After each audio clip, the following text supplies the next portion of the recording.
All right, yeah. Mic check, cam check. So for those who were here last night, I apologize for what seemingly like I ended the stream early. I had a power outage, and then power came on for a little bit again.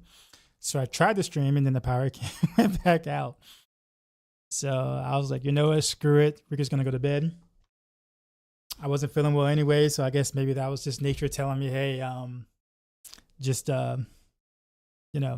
stop. So anyhow, we need to play catch up today because I didn't get a chance to play most of the day today. So anyhow, welcome aboard. Hey, it's Mippy. What's going on? I did actually finally get my Reign of Arrows build online. But online is meaning that it works. It's definitely not optimal right now, but I can get through things with it. So it's going to be challenging until I can finish getting the rest of the things I need.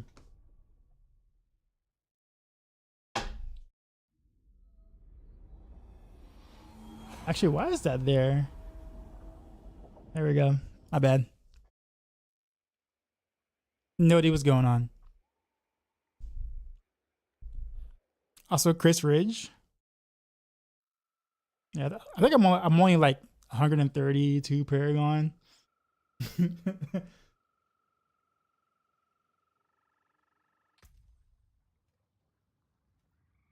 How can you play Reign of Rails, man? I told you, man. I wasn't lying when I said. Remember when we were in a meeting? And I kept trying to say, I don't know how to actually write this on Maxroll. I wasn't joking when I said that, man. Like the way that it's written on Maxroll is a lot easier to play it that way. But do you know how long it took me to get to that point to where it's like, oh wow, this is actually like good enough to be valuable as well as playable versus the absolute crazy rotation that you normally would do for the most optimized game. It's stupid. I was doing on a PTR and I was showing Matthias the gamer. And I was like, bro, this is how we have to play whatever else going forward. But I can't write that on Maxroll though. Like there's just no way. Like no one would play the build. People don't even like combo point builds as it is, yet alone that thing. Did I do the rotation with it? Yeah. So the rotation was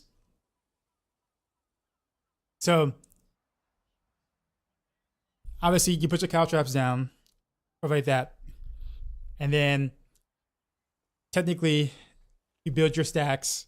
So your initial rotation is gonna be different from the ongoing rotation, but the idea is after you cast your Reign of Arrows, you have to then cast Barrage once, then cast 2 Heartseekers because you want the 15% buff. Then you have to do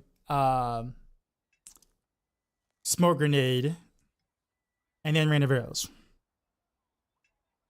In a sense, or if you don't want to do Smoke Grenade, you got to do a Subterfuge skill, like Dark Shroud or whatever, right? So basically, you got your Reign of Arrows, Barrage, Heartseeker, either Dark Shroud, Concealment, or Smoke Grenade. Then Reign of Arrows, rinse and repeat. Make sure you don't mess up anything.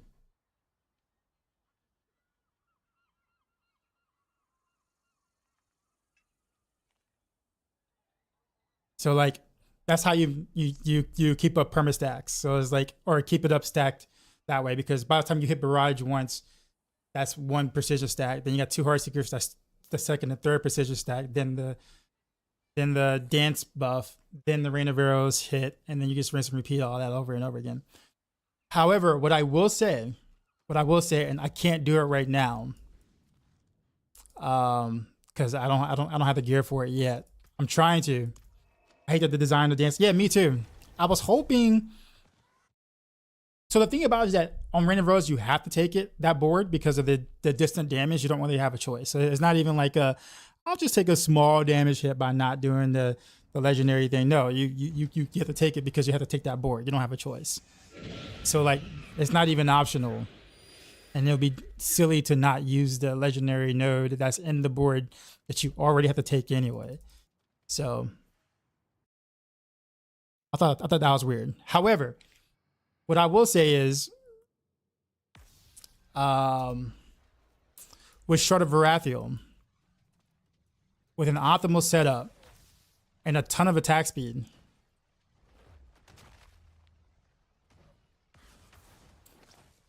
with like a ton of attack speed, you can do 6 Heartseekers, basically, and then Smoke Grenade or Dark Shroud or Concealment, and then Rain of Arrows. So you can skip the whole barrage being in the midst of it, and because you attack significantly faster with just going with Shard of Varathiel, you can actually pretty much get a rotation out faster than if you did the optimal rotation, but you do a little less damage because you're missing out on the swords, crit damage, and distant damage, or all like that. But at the same time, you don't have the Beast Fall boost, so you have to get the regular boost, so you get the aspect part of it back and some dex, but you're still missing out on the swords. So it's kind of like roughly 20-something% less damage than like the most optimal rotation, but it's also easier to play and manage. That's the one I actually end up doing on Maxroll. Oh, also you can pick up an extra passive here. Like you can actually pick up Impetus, where you can't do Impetus in the regular optimized rotation with Barrage, because you're gonna always spend it. But here you can actually get the Impetus buff where normally you would not be able to. So that's the plus for doing it with Shard. Again, it's about like a 20-something% difference. So you're looking at about like a slightly above a tier difference. But it was the only way that I can write it on Maxroll and people not get upset with me about it. So that's what I did. Raven, what's up? Right now, I need a better Word of Hakan because I don't have nearly enough cooldown. So, and I don't have Beast Fall boots, so I have to go this way right now. The wide distant damage. Rank 5 Rain of Arrows should, unless they changed it, should give you 80% of your distant damage bonus as a multiplier. That's why.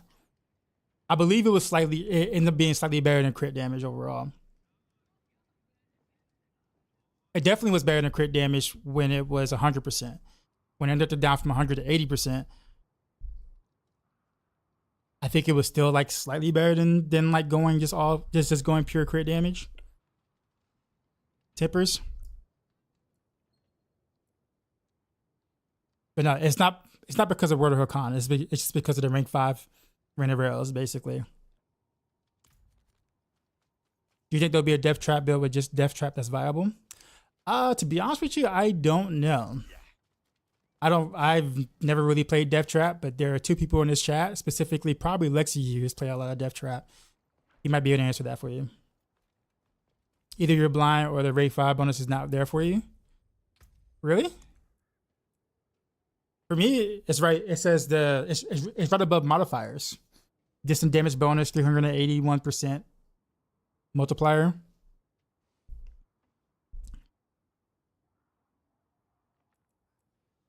He said you're blind. Yeah, but yeah, it is. It's pretty cancerous, but I mean, it kind of is what it is. Now I'm just kind of playing catch up right now because I haven't played much. I feel like I'm so far behind when I was doing some boss runs with like what was it, Boiler and Beat Dropper and Chronics earlier. Because they're all like 170 plus. Some people were just like 200. What? Lexi, what? What? I don't believe it.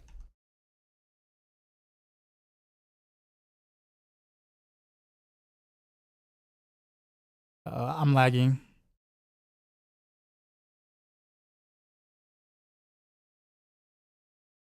Oof, that was a big lag spike.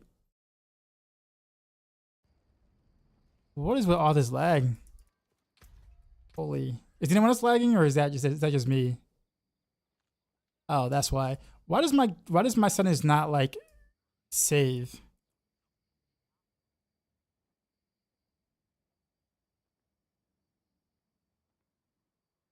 It's random. Are you guys still there?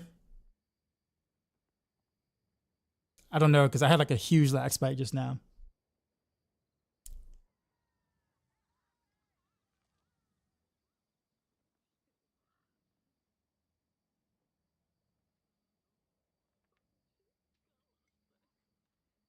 We're good now? Okay, yeah, that was a massive lag spike, man. Why does my settings not change?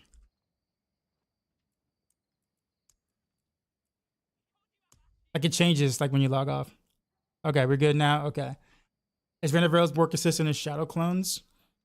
Well, I mean, Shadow Clones is going to be in most builds that don't have ultimates. So, I mean, I wouldn't look at it as just if Shadow Clone is more consistent or not. It's just going to be part of most builds anyway.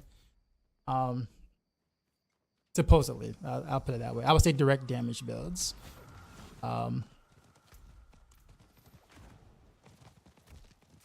Did your game crash last time you made changes to the settings? Sometimes, yes. Yes. All right, so again, Random Rails is just put together, so it's not like quite online. It's online, but not like great yet.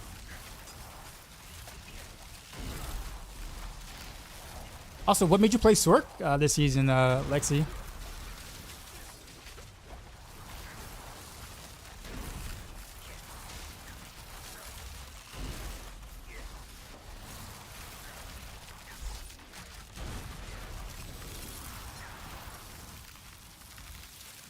The thing is that I really don't even mind the rotation as much as just not having an indicator when all this stuff is on the thing. Not having a precision stacks indicator is just a huge oversight. Otherwise, I would just forget about the Heartseeker part and just do Barrage. Just go Barrage, or whatever, if I can manage the resources. Like late game. Just play it like a literal combo point build. Just with the spender instead. Alright, where do I want to go?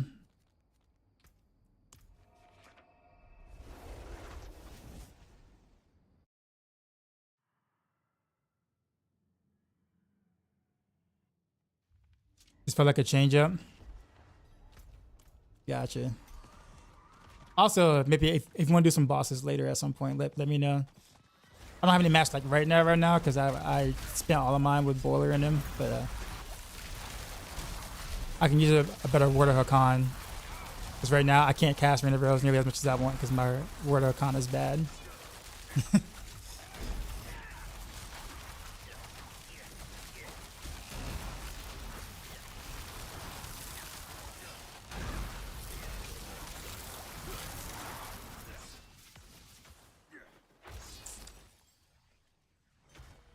Sunlux, what's going on?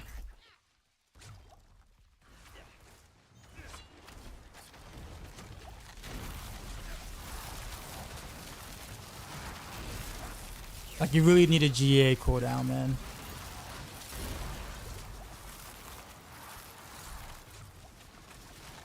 Jesus Christ, Miffy, how'd you get that already?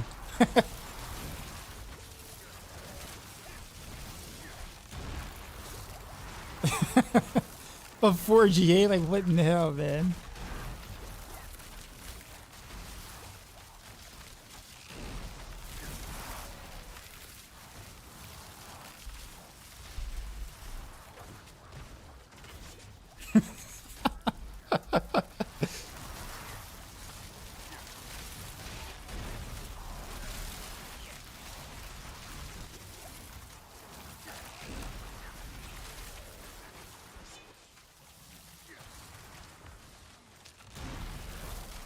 You playing Necro?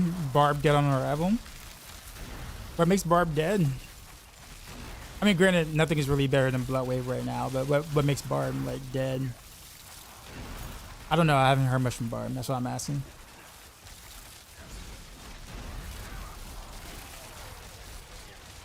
We've been running right now. Rain of Arrows.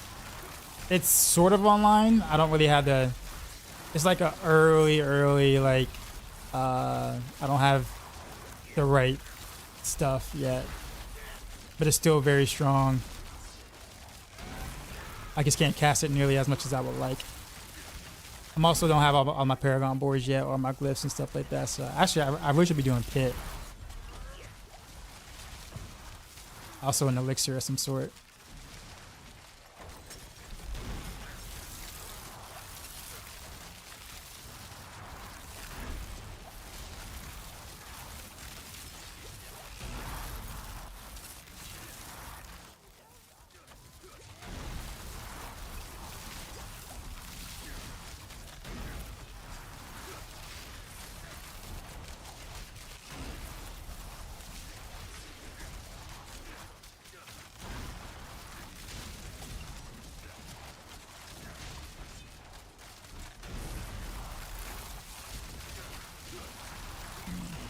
Freaking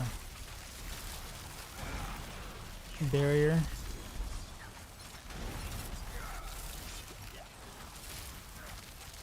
There's some blood. Broken chest. What does farming so many favors get you?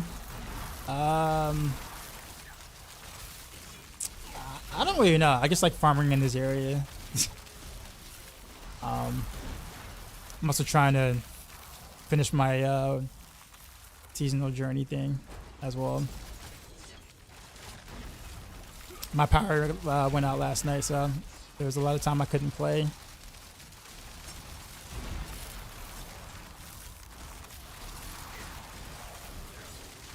Broken chest, didn't think they would fix so fast, so you went your ult. Wait, so you're saying the chest was broken before and then they fixed it? Is that what you're saying? Is that what they meant with the end game season's journey? Yes, I think. Also, the gems, the occult gems or whatever, it's gonna take a while to farm. Like they're really hard to actually like get. So like that's kind of the seasonal grind. I don't have any of them.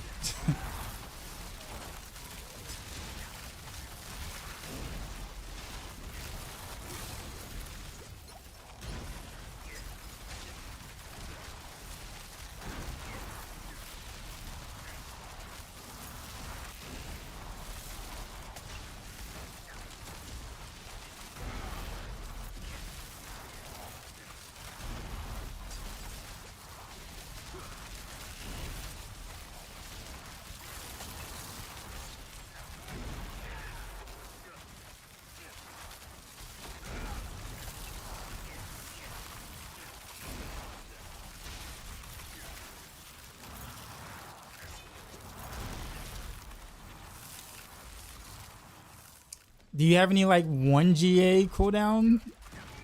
What are cons you might want to trade for or something? Because that's really all I really need. I don't even. Well, it's not like I don't care about the other GAs, but man, I can't. It's hard for me to even run this without like with the regular Word of a Con.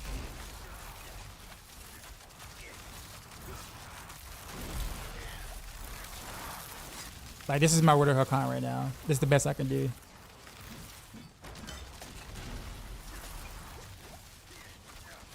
Which is why like my Rain of Arrows is at 15 seconds. So I gotta cast like 9 or 10 generator shots before a Rain of Arrows kind of thing. Versus like 6. You ever CD or GA Hakonfree? Oh sweet. What do I have to give up for it?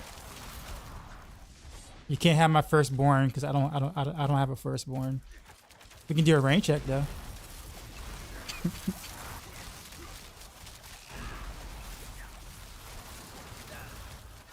Oh, nice! I died. Virtual love. All right, I'll take. All right, I'm going to town. Yeah, everybody's beasting me in Paragon right now. I feel so low.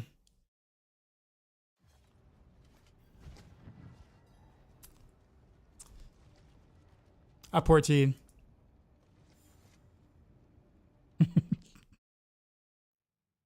You gave all you had away. I kept some Sky Hunters. I actually did get an okay Sky Hunter to start with. Well, I would say okay, but like a good Sky Hunter. So I did end up with this. I can't remaster work it because I'm broke, but I mean, this is a good starter. Definitely a good starter. GA's in the right place.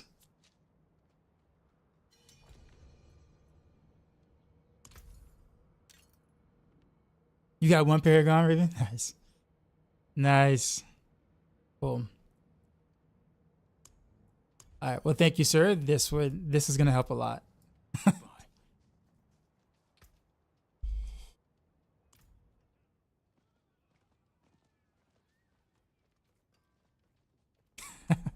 What are you playing? Are you playing Death Trap, aren't you, Matthias? Yeah.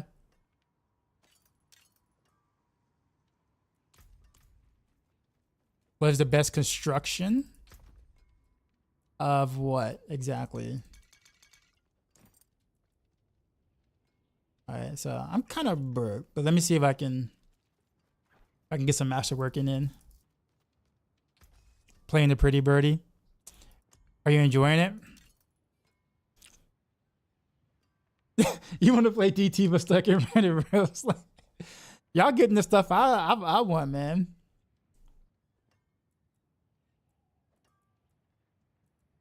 All right.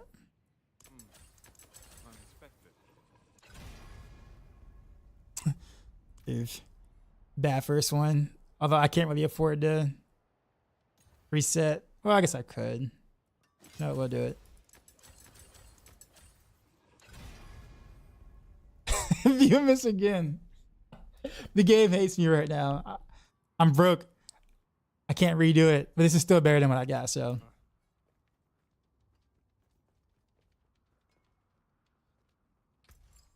All right, so on socket.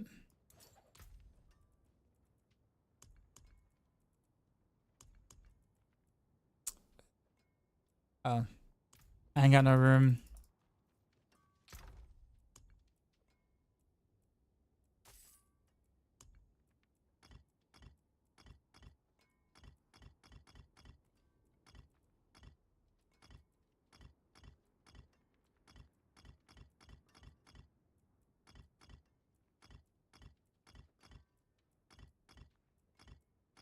You want to have a battle border O'Connor than one? Well, if I didn't masterwork that, I would have given it to you, but yeah.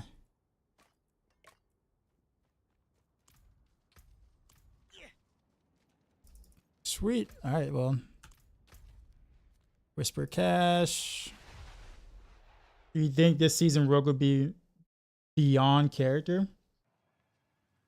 What do you mean by beyond character exactly? Sorry, I'm trying to understand.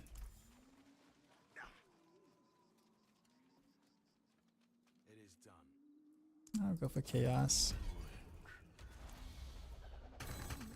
Just hit 60 trying to get the build started. It does take quite a bit to actually get it online somewhat comfortably. The non super try hard version, that is. Well, both of them still take a while to kind of get online to feel somewhat decent, but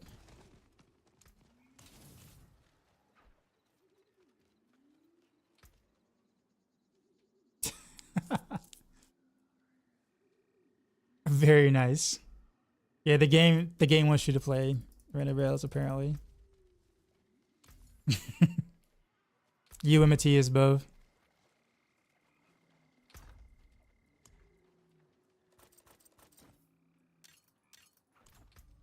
You have another build that you start hitting pit with in the meantime? Anything really. I mean, if you kind of want to go into it, you could probably start like rapid fire or even combo point crit or combo point precision barrage if you want to do it that way too. Until you get rid of rails. But I mean, really any build, because I mean, once you get this, like once you level and whatnot, I mean, your pieces are gonna be like, you know, like outdid it anyway. So you're gonna be getting all new gear. Oh yeah.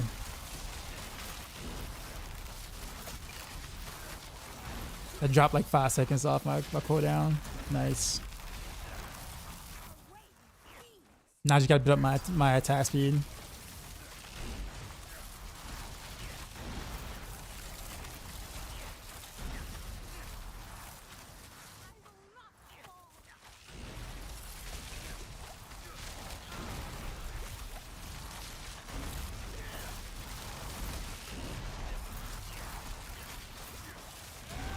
Awesome, Mippy. I appreciate it.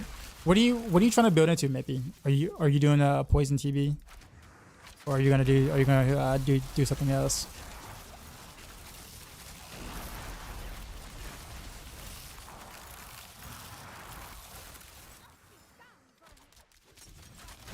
Well, probably not poison TB with the recent findings, right? Death trap, maybe. Okay.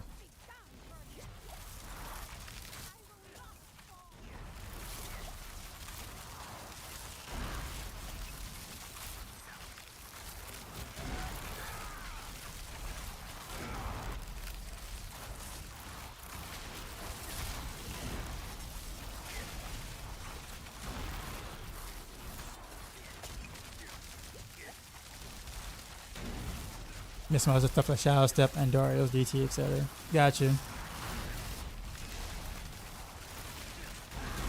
Yeah. I'm starting with Rain of Arrows, but then I'm gonna do everything else. Alright, Rain of Arrows into Rain of Arrows first, then Rapid Fire, then Heartseeker, multiple different variants of Heartseeker.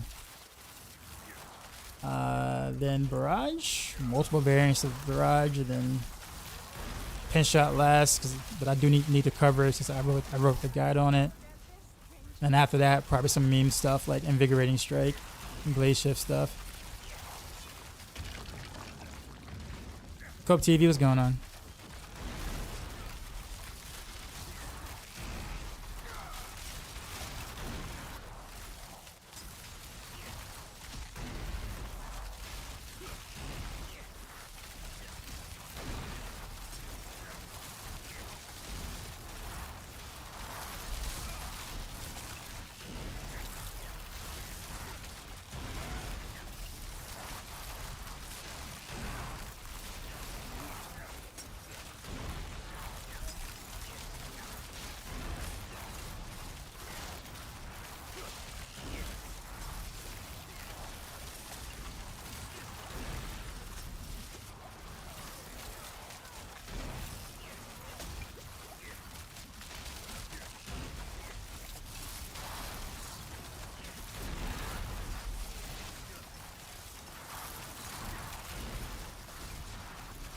Rain of Arrows is better than Twisting Blades. I do think Rain of Arrows is probably going to be the strongest rogue build. I mean, Twisting Blades is also very good. Honestly, I think just play whatever you like better. I wouldn't really go by what gives you the biggest crit numbers at the moment. I think there's just a lot of power creep in the game in general. So I mean, unless you're planning on like trying to push pits and get on a third-party leaderboards or something, I would just play whatever you want to play.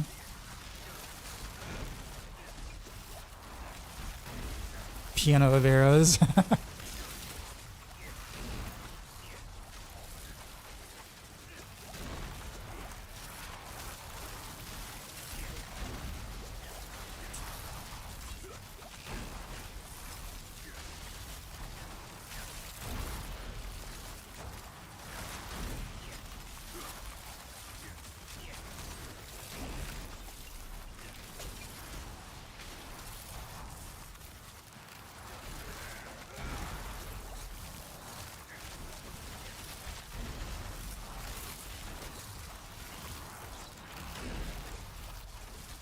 I level my glyphs.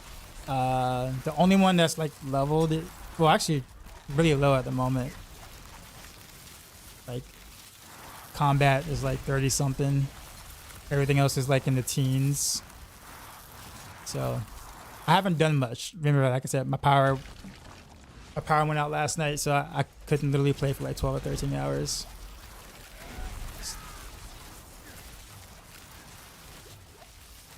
What build did I play while getting the uniques to play Arena of Arrows? I actually did Heartseeker, believe it or not. I ended up getting gear for Heartseeker.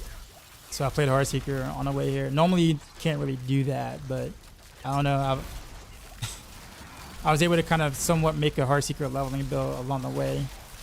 With combo points Flurry for the attack speed for Heartseeker, and then use the Heartseeker aspects. And I was able to like zoom around and attack really fast with just Heartseeker. Dodge. Wait, let me finish. Actually, did I get it? Yeah, I did get it. Okay. Joke's on you, sir. I still got it.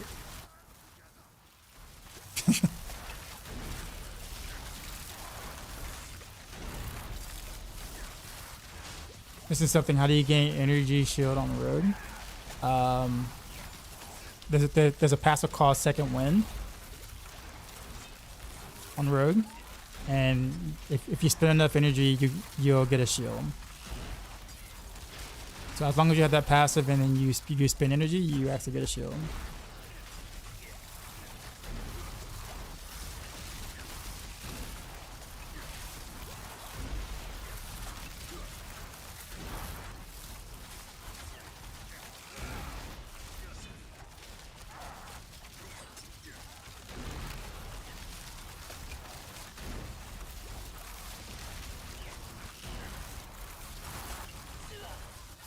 Oof. I'm still paper at the moment. Please tell your rogues in the S rankings. Go to maxroll.gg. We have all of our tier list stuff there. And yes, it is.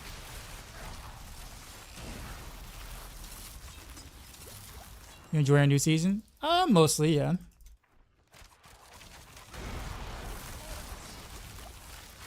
Haven't really done a lot with it yet.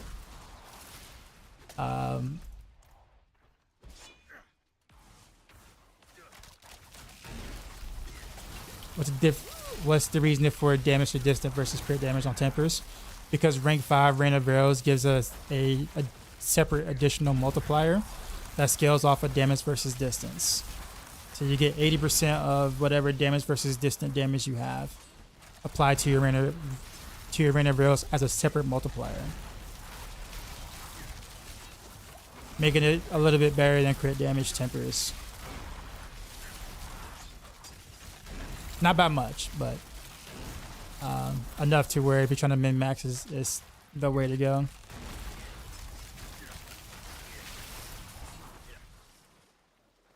Although crit damage actually might be a teeny bit better at the start because you don't have a lot of it. So, but later on, it goes the other way.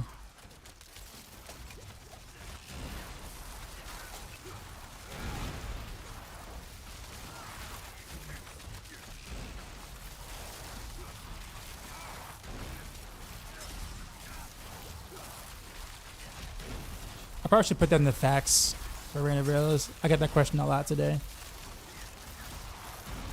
Because the game doesn't really explain that, so yeah, that makes sense.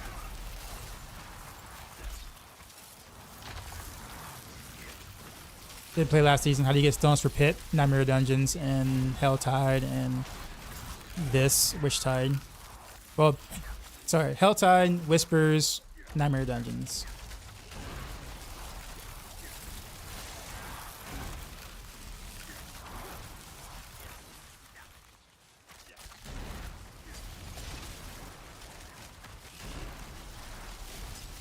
I don't have to do the crazy rotation yet because I don't have the dance board yet. That's the 5th board, and I'm not there yet via Paragon. So, but once that happens, I'm gonna throw Dark Shroud in the mix in the rotation before I cast Rain of Arrows every time.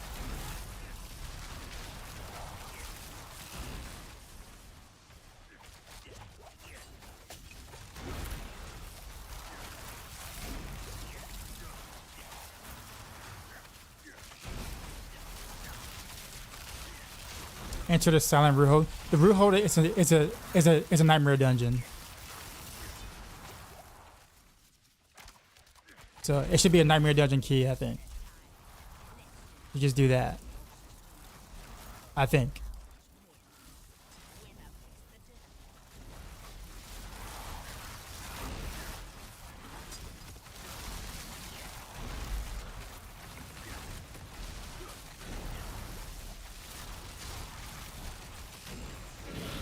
You should have followed.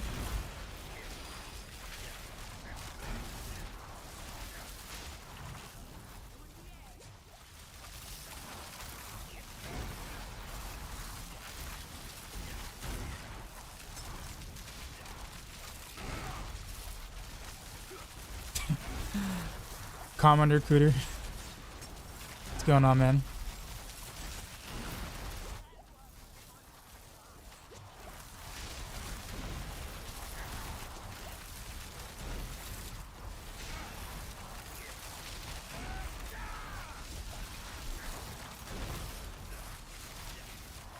This season worth coming back for. Last season was a letdown. The season theme is way better this season than it was last season. But I'll tell you this much: if you don't enjoy the base game, this season isn't going to change that for you. But if you do actually like the game, but have the similar gripes that most people have, then yeah, it's worth checking out.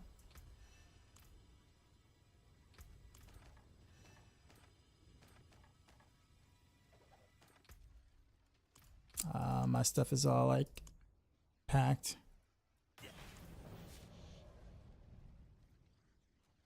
What is Corrupted Grotto? That doesn't even sound like a regular Nightmare Dungeon.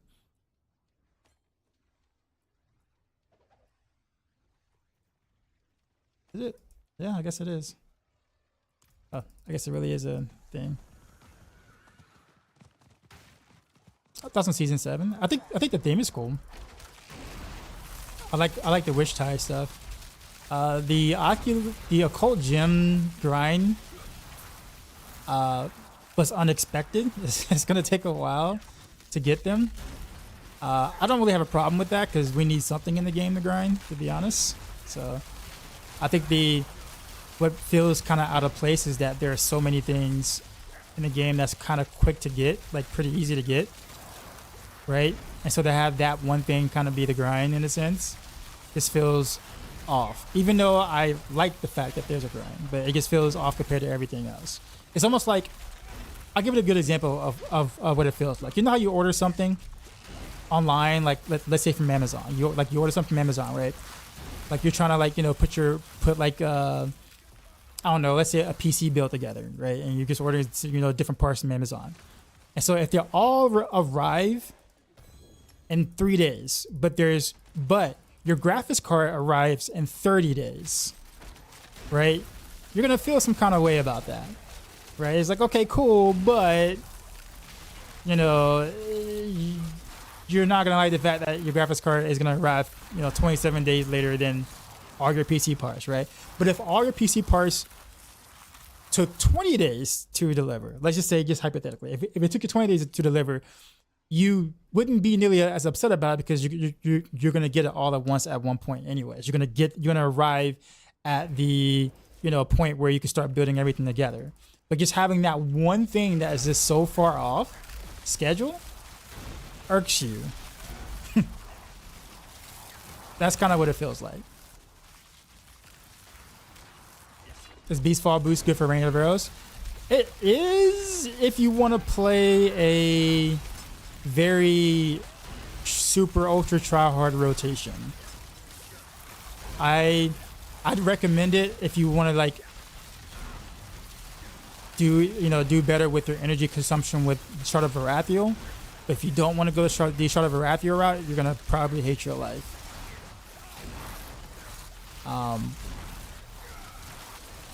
I mentioned it in the Rain of Arrows guide, so if you want to check that out on Maxroll, there's a reason why I didn't write it the try hard way that I did in PTR.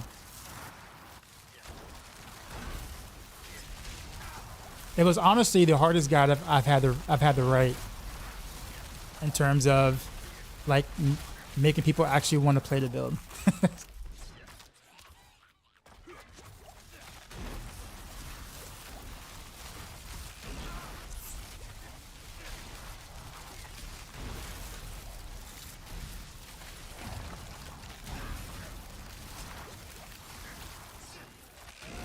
Yeah, my power went out last night, yeah.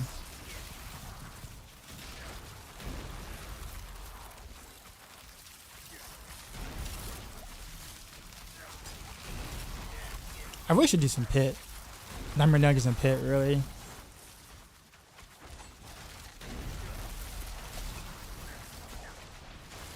I actually don't even know what the like common like rotational loop right now I should be doing.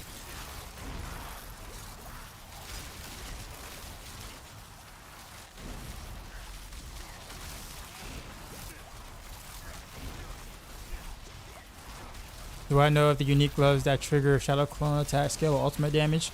It should. But honestly, I think Grasp of Shadows is kind of bait at the moment.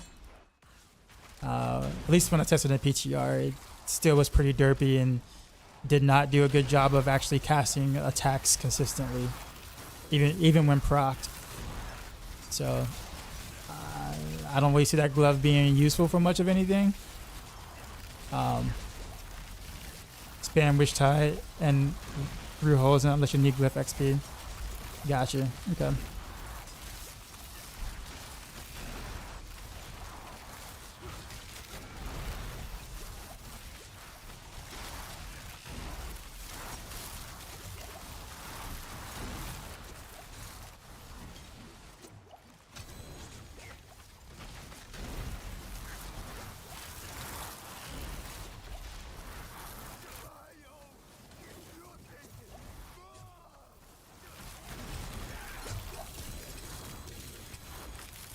I got a fugitive head.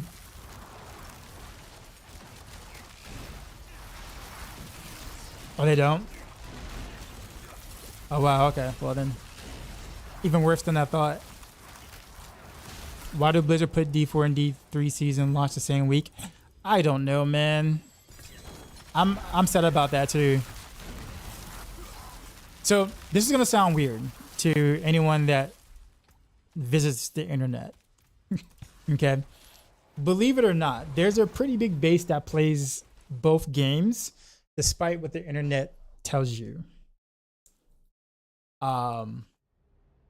I mean by that is that like even D3 right now has a pretty healthy player base, and so making them wait longer for their next season to come out, just so therefore the D4 players can also play D3 at a whenever they're done with D4. It's kind of unfair to those people, even though I'm one of those people that would just, would rather, but yeah, supposedly the seasons were supposed to like, not interfere. It's supposed to be like in like the middle of D4 season, D3 season will come out, vice versa, etc. But there's been delays with seasons in Diablo 4 in the sense where they'll push the season back, where they'll cut a season short or whatever, like they did season 5. That kind of ruined that pattern. So it definitely wasn't D3's fault that it was that way. It's actually D4's fault. But I can understand not making the other part of the player base wait for a new season, since they actually still play the game like as their game, you know what I mean? So it sucks. It's very unfortunate. I don't like it, but I get it. Unfortunately. Is there a way to find root holes faster?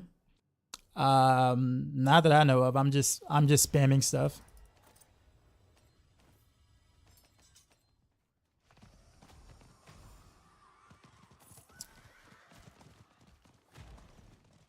So that happened on season launch night. Yes, it sucks. But I think at the same time, it was kind of like I'm gonna say a blessing.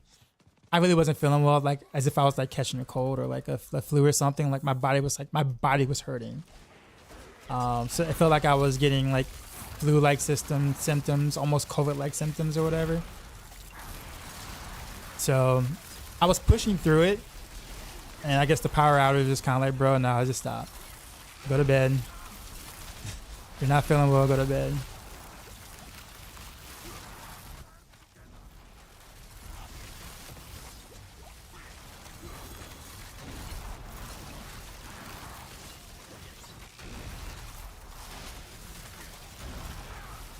Bro, I haven't really seen any horde keys, man. Like, I found one horde key, I think, and that was it. Like, in front of Horde's key. I'm assuming, like, I'll get more of them through Nightmare Dungeons than Whispers, though. But, bruh.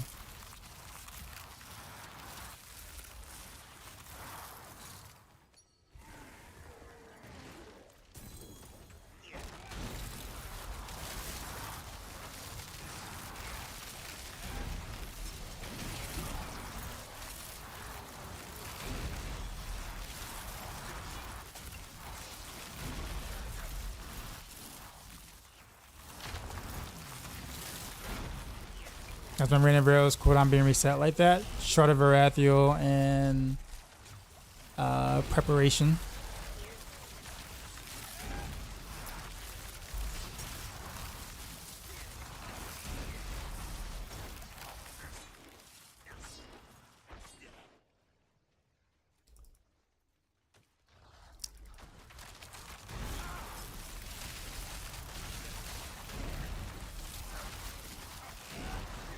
One thing I don't like about this particular like version is that you have to give up your sword slot. I think that's the biggest thing. Like this has considerably better quality of life behind it, but you give up a sword slot.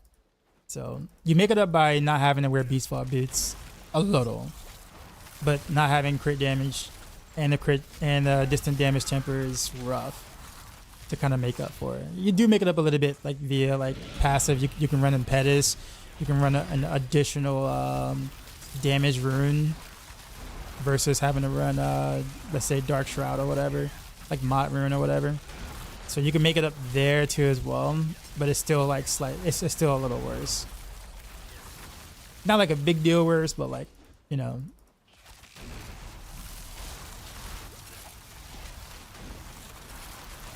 But I need a lot more attack speed before this becomes more efficient.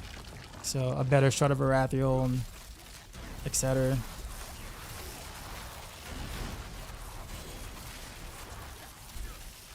So I can cast Rain of Arrows like every 1.4 seconds roughly. If I mapped that out correctly.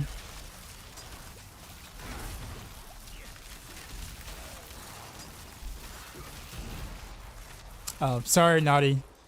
I forgot to change that link. Do exclamation mark builds with the S and look for Rain of Arrows.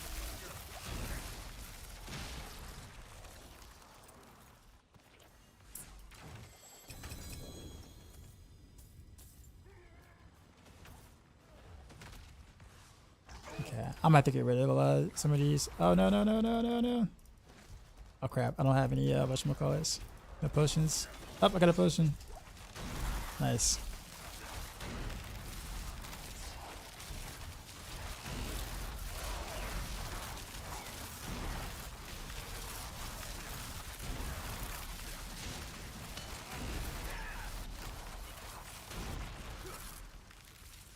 An interesting thing too about like when they actually changed some of the snapshotting a few seasons back. That allows me to kind of like be able to cast my Rain of Arrows no matter where I'm at, whether I'm close or far, and then dash afterwards to make sure I'm like away from the mob so I get the disadvantage bonus.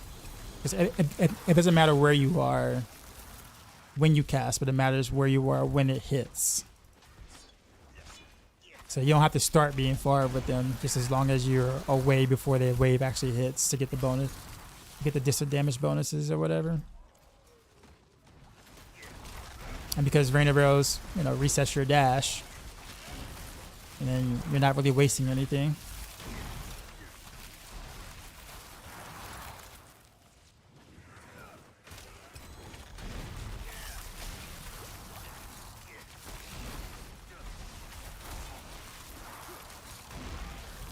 You need a new shard. Oh, so do I, man. This is my shard. I'm with you, man.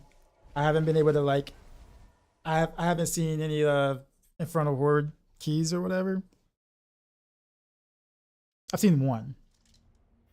Then again, I'm only Paragon 137, so I guess I shouldn't have much expectations, but.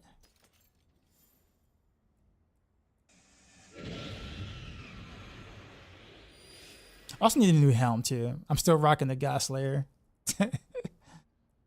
Speaking of which, I do have a better God Slayer in my whatchamacallit. Daily is distraction. Appreciate the follow.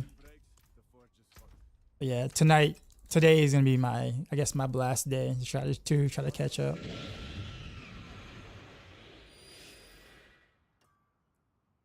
Appreciate the follows. Let's go ahead and slot in that God Slayer. I think it was this one. 39%. Oof. 51%. But it's got a better damage versus elites. If they had like a GA cooldown, I would have totally have taken it before.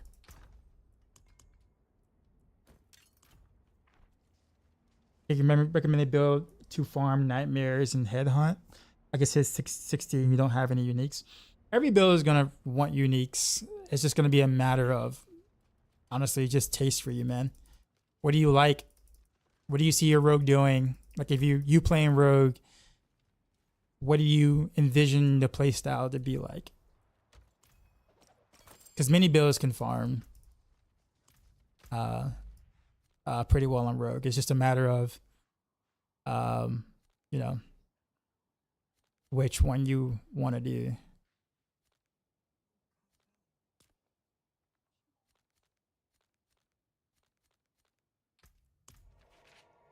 You like rapid fire? Okay. Well then play rapid fire. You will need Scoundrel's Kiss though. So I would farm some Lord Zir if you can. Please say you're playing Render Village. Yep, that is what RoA stands for. I probably should type that out in the title for those who don't know what RoA is.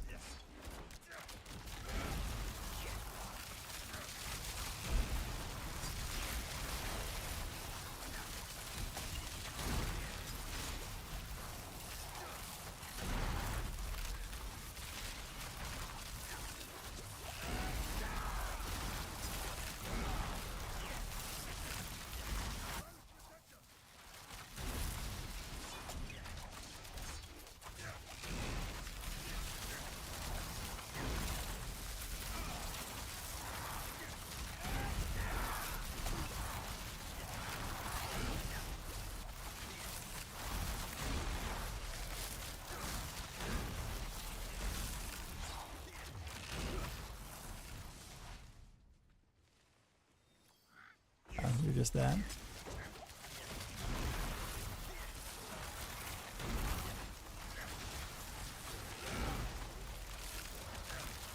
That GA Warder can't help a ton.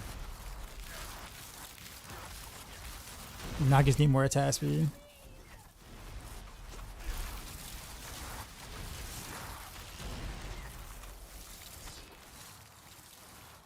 Oh wait.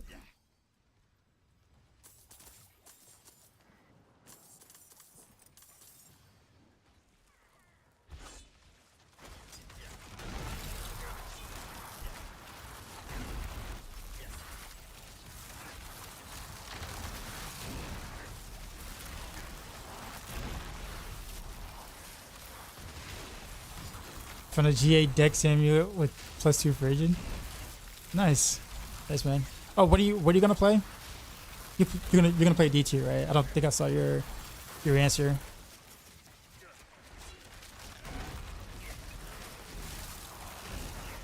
But thanks for the amulet, man. That helps a lot. That does help a bit on just the amount of casts. I just need to get my breakpoint up. Ideally to reach 11 frames, but you know that's not gonna happen anytime soon. I'd be okay with like 12 or 13 frames at this moment.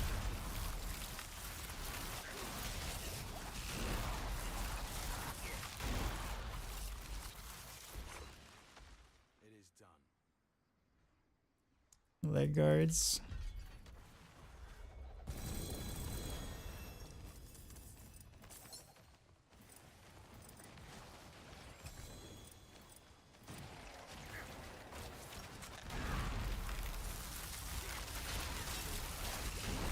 This is a new event. Well, this is the seasonal area. We call it Wish Tide because it's basically a better Hell Tide. what's your CD on your RoA Con? I must have to bid up, but I don't have a good GA CD. So really, honestly, if you don't have a GA CD RoA Con, your render barrels is pretty much going to be about what 17 to 18 seconds cooldown, basically, with a standard cooldown, I guess. You can circumvent this a little bit, kind of like I did. I put render barrels cooldown reduction on 1 ring for now. Eventually, with the new ring, I'm gonna just take that off when I upgrade this to, you know, max or whatever, so I can get innervation back, so I don't have to do all the crazy gymnastics I'm doing to keep my energy up. But yeah, I mean, it's just kind of rough. It's not easy to get render barrels like going smoothly, at least with the Shard of Arathio version.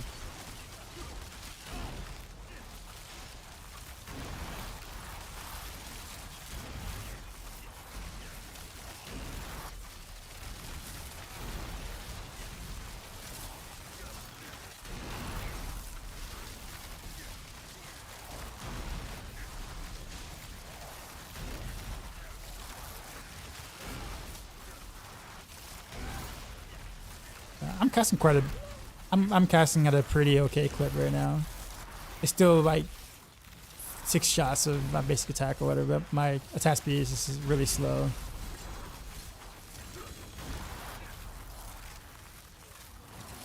So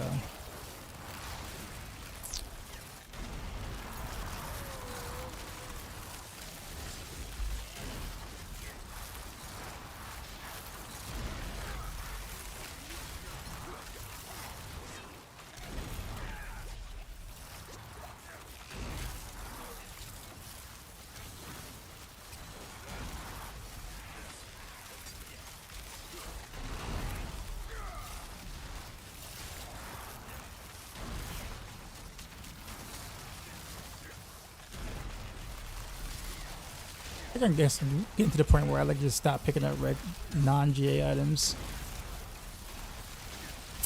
I don't know if I really need the mats anymore. I don't even know if I know that I need the mats anymore. Still pick up non-ancient amulets though. Sorry, non-ancestral amulets.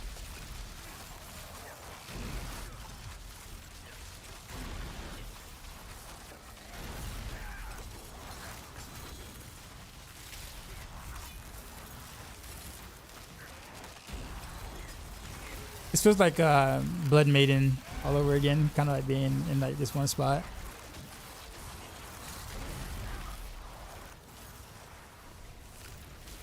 Luther. I know, right?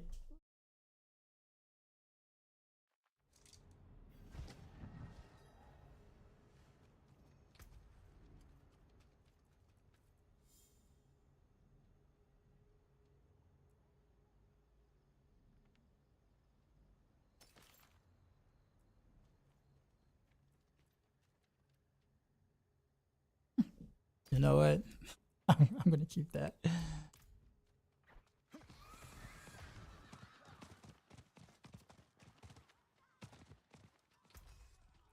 Also need to set my town.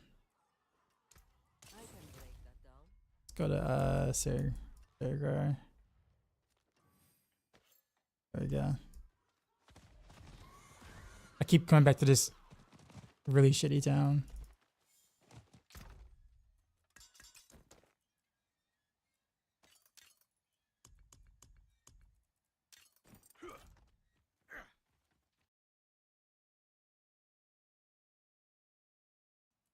Is pin shot good? Pin shot's okay. Relative to the other builds, I put it that way.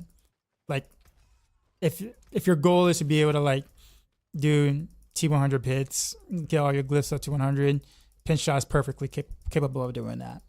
If you're starting to compare the actual like power of pinch shot to other rogue builds.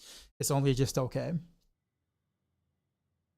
Where is preparation? It's a specialty. So if you come up here to specializations, bruh, I wasn't even trying to fight you, man. I was trying to help somebody out, man. How you gonna do me like that? Y'all saw that, right? I wouldn't even bother him, man. I wouldn't even bother him. But anyways, so we go to specializations, right? And then we have preparation for your specialization. You gotta do the class quest for that, though. Nah, man, it's all good, man. He shouldn't be hitting me. He knew I was helping somebody. Trying to get a little cheap shot in because he knew if I was paying attention, you know, he wouldn't win. That's all that is. He's like, oh, he's not paying attention. Let me get him real quick. That's all it is. No worries.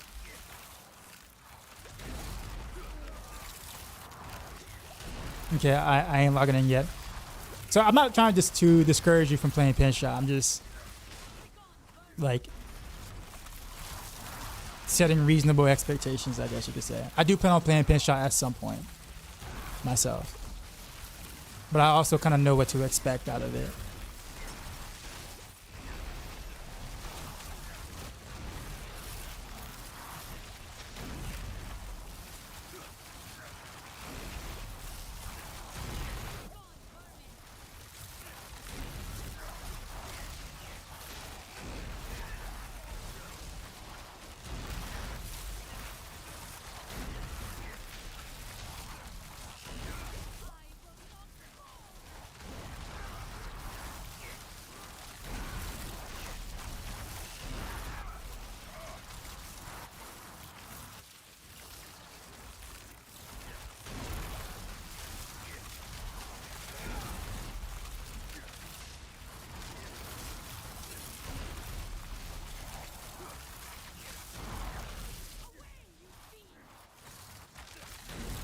I kind of like this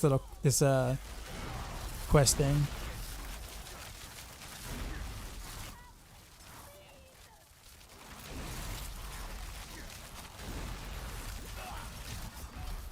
Oof. Throat slitter? Yeah, that's the appropriate name.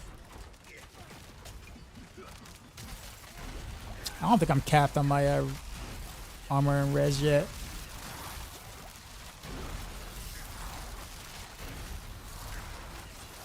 I will be if once I get more Paragon, but I'm lazy. How are we doing tonight? I'm doing alright.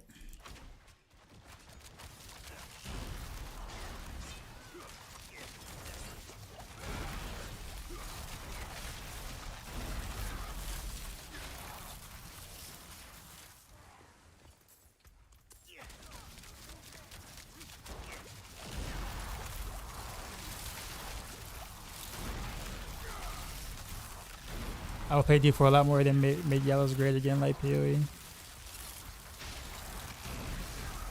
Okay.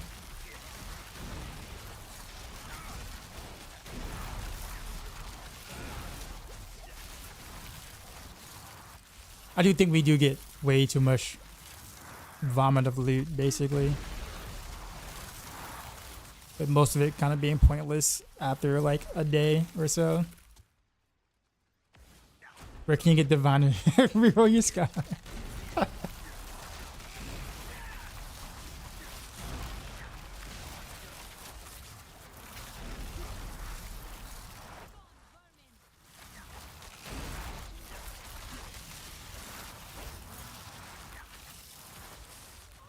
No, I guess we'll follow her still until I get to the whisper turn in.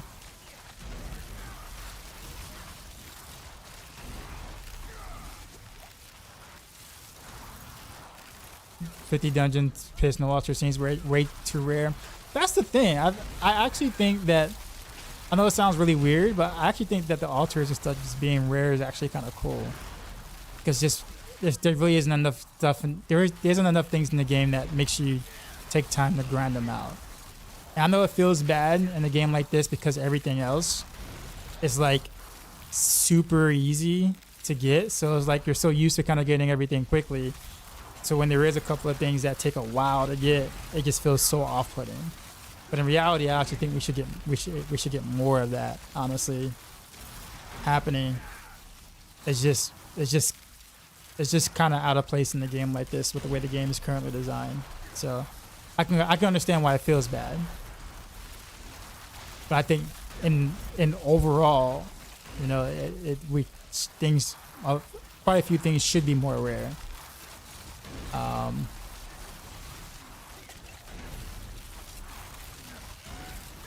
I haven't seen the altar yet either, by the way. It has to be a chase, but only if you can't get T4 and 5. But yeah, that's what I'm saying. Like, you know, just things, the grind for everything else is so quick, right? Including that, right? It's like the grind is so quick that it makes something like that seem so out of place and rough. So I get the sentiment. I agree within the scopes of the game itself that feels bad. But I think overall stuff like that should be more rare.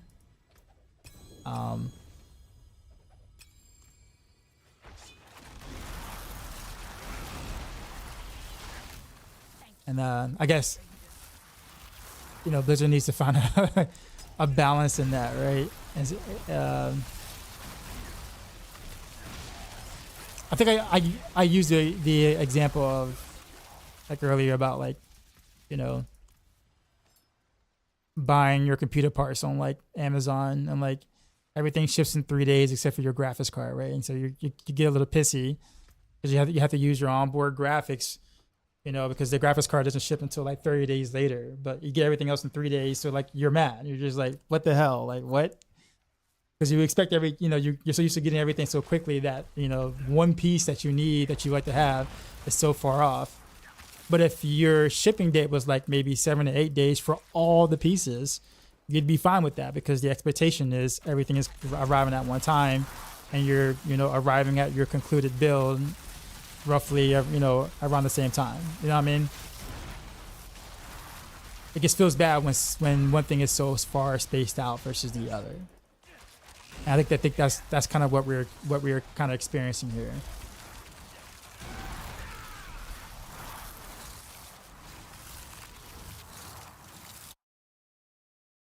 Everything is pretty much given to you. Yeah, it's a huge loot pinata right now, honestly, which kind of makes lessens the dopamine hit when stuff is dropping on the ground. Albeit, I guess, you know, we did kind of complain about, you know, not having enough mats for rerolls and all that kind of stuff. So there is that. I don't think that's going to be a problem this season. Meaning we can, you know, build more builds and stuff like that. But it does feel like a lot all at one time, at least right now. How am I liking the season so far? So far I like it. I like the new area. I like the seasonal powers. I like most of the changes that were done to the game. Keyword most. I don't like the fact that the content that we are playing in has virtually no changes to it. But I guess I can understand, given the fact that they did do a lot for the season. Maybe they couldn't fit in any content changes, but it's sad because it's like you got all these new toys and things, new things, and, you know, updated things, and classes change around quite a bit. But the environment in which you're using your new toys in, outside of the Wish Tide, is just pretty awful still. It's still buggy. It's not, you know, it's really not that interesting. You outgrow it really, really quickly on your character. And then you're back to complaining about how much you don't like doing high tier pits.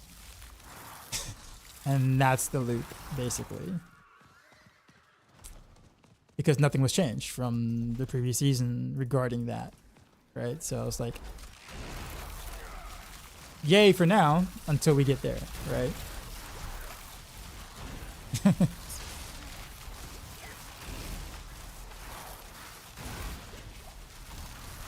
Alright, the Barrage leveling guy has Variana linked to Rapid Fire, does it? Huh. Okay. Alright, I'll fix that.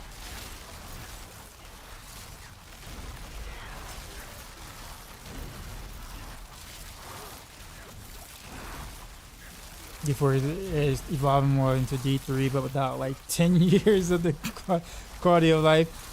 Yeah, yeah, yeah.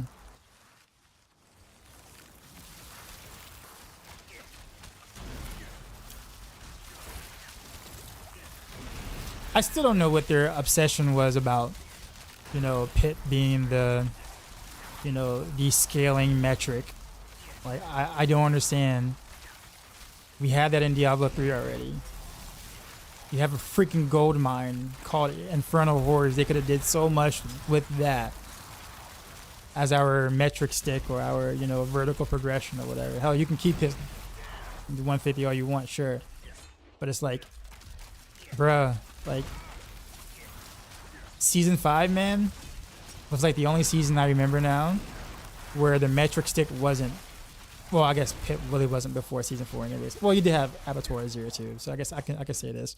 But it's like season 5 is the season where I remember the metric stick was Infernal Hordes. Like if you can do TA Infernal Hordes, right, your build was doing well, right? Very little people cared about Pit around that time because Infernal Hordes was just way more fun. Granted, it didn't scale past T8, but most builds outside of like maybe 3 or 4 builds in the game didn't invalidate T8 hordes. Like it was actually still challenging on most builds in the game. So it felt fun to actually still have to overcome it because it was still challenging. So that was a metric that people use. Hey, you know, how well did you do T8 hordes? Oh, you know, it's alright at it, or nah, I can't really do it. You know, it was like.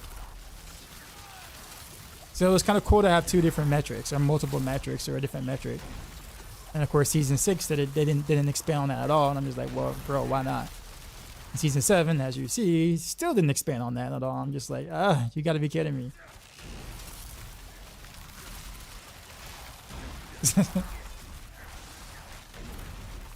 Like Infernal Hordes is perfect for a different type of vertical progression content that you don't get in other action RPGs.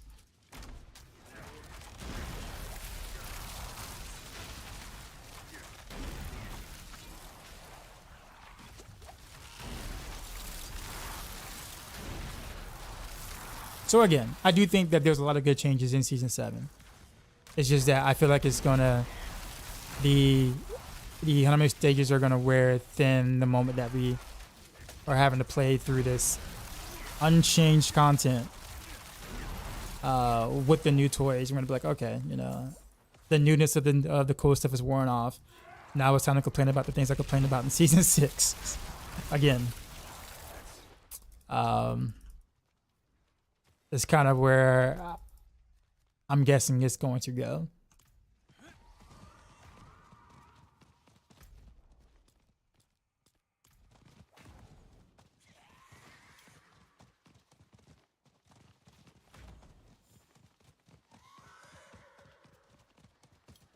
In 7 season, no leaderboard, no season. Well, they did have leaderboards for something, for Gauntlet for like 2 seasons or whatever. But people didn't really care about it, and the mode was buggy. Blizzard didn't really take care of it, and then they removed it to figure out a different way of doing it, I guess. So they made an attempt. It just wasn't a good attempt.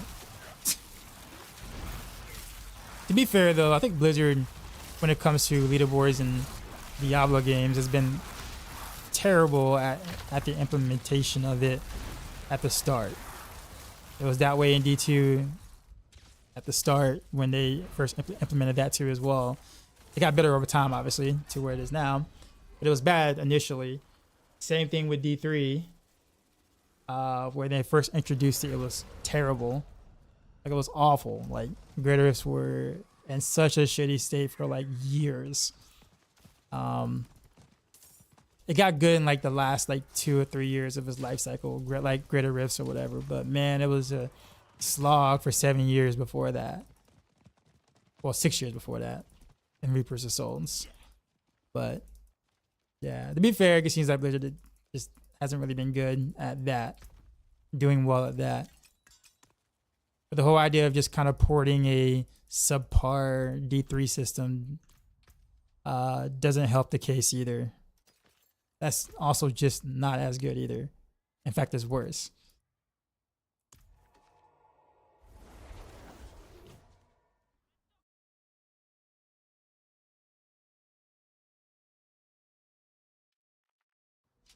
Of course, I do play because this felt like a weak master turn to D4 and locked back into PoE.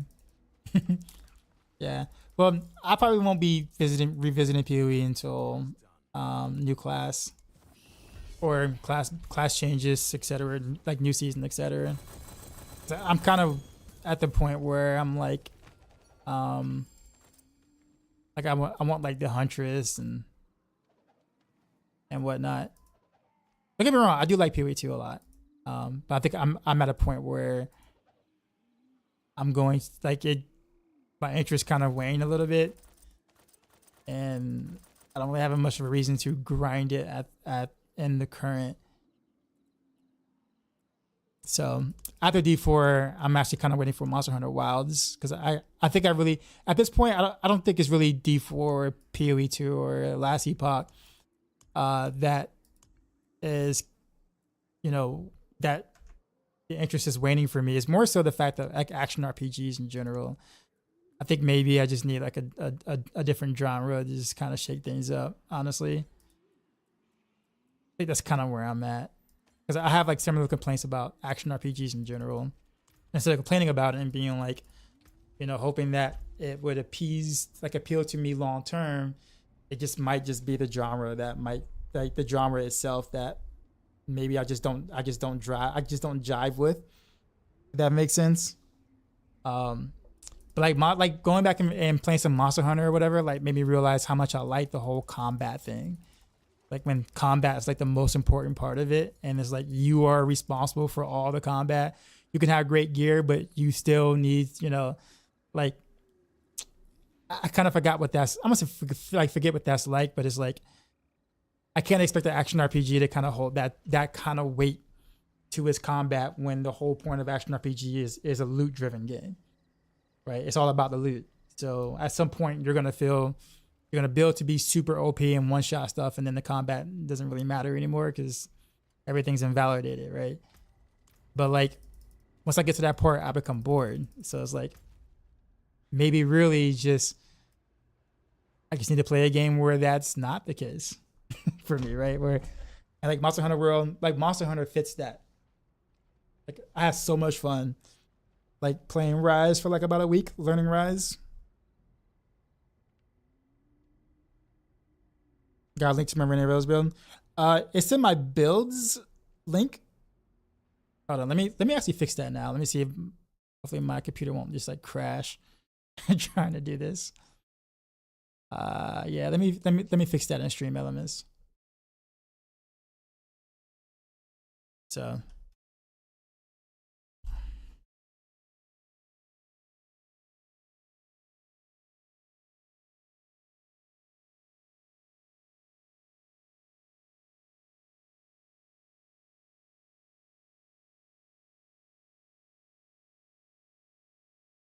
to be honest with you, I used to hate turn-based games and I played until I played Baldur's Gate 3. Yeah, what a freaking game. Yeah. Yeah. I guess, I mean, I think, like, because when I got into action RPGs, it was Diablo 3 was the first one I got into. And I got into it because a friend made me. I was just getting off my, I just got out of the competitive StarCraft 2 scene. So I kind of quit professional gaming or quit professional esports gaming at the time.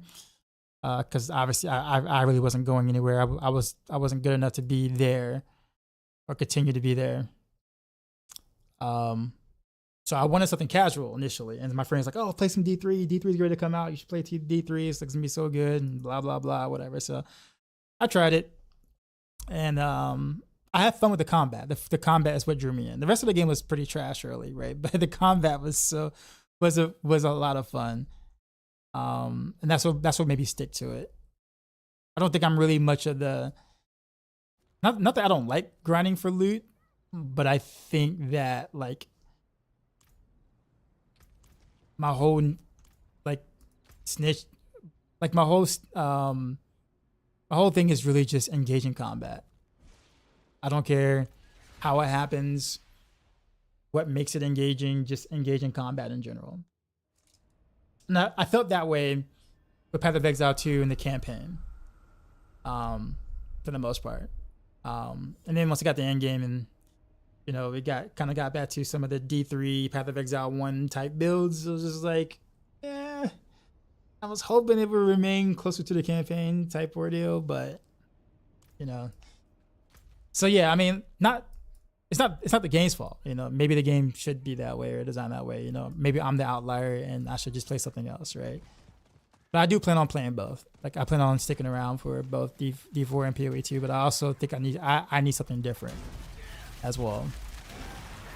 So when Monster Hunter Wilds comes out on the 28th of February, you best believe I'll be playing that.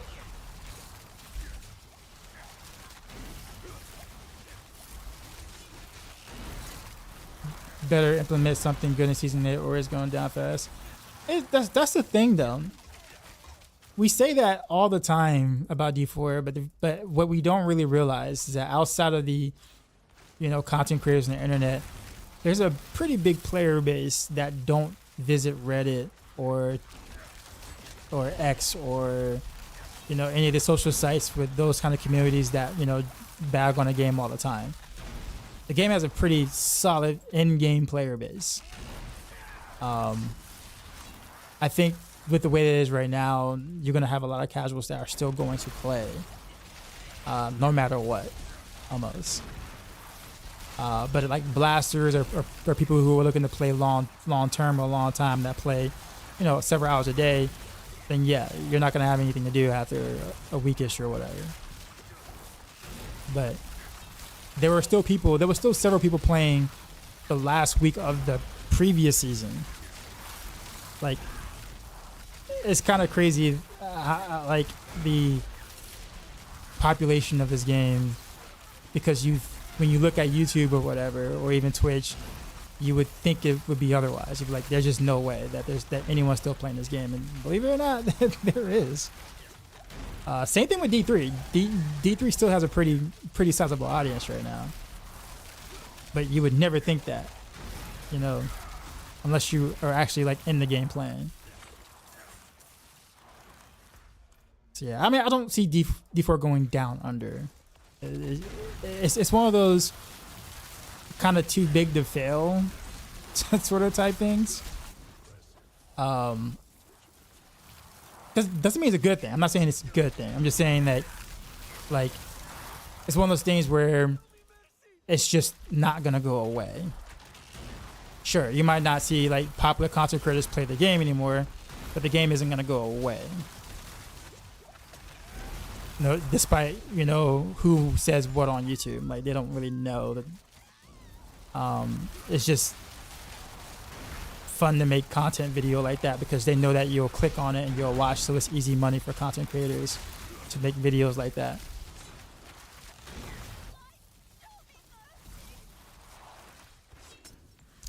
Thoughts on Elon making RMT mainstream and casual? I don't think he I don't think he made that mainstream and casual. That's always been there. Just that people don't talk about it. No one openly talks about it.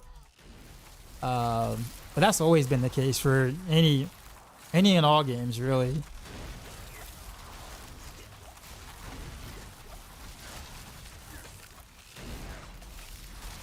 Wait, why am I doing Helltide?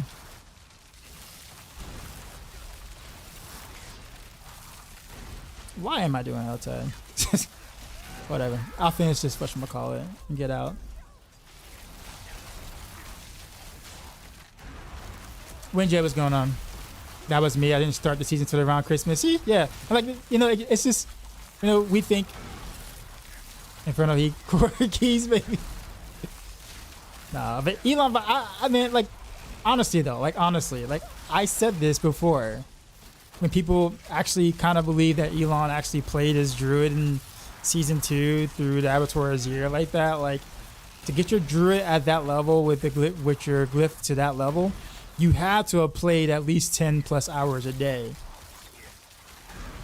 And I was telling people, I'm like, there's just no way he could have done that.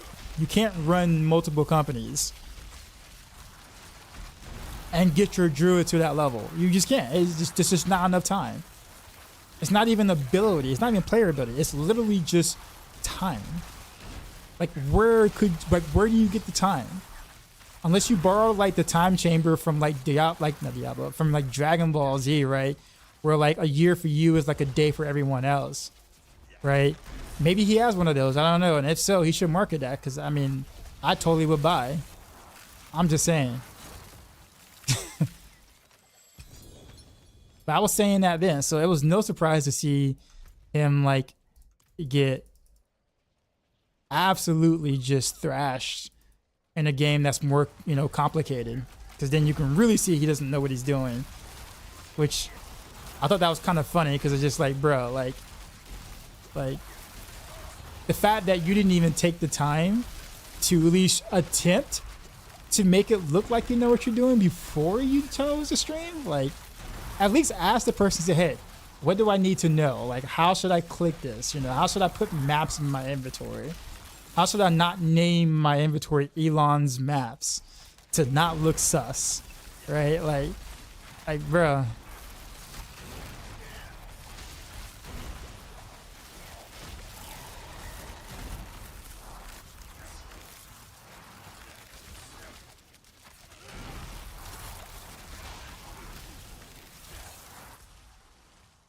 Okay, I guess I will stick around and get a chest, and also get that.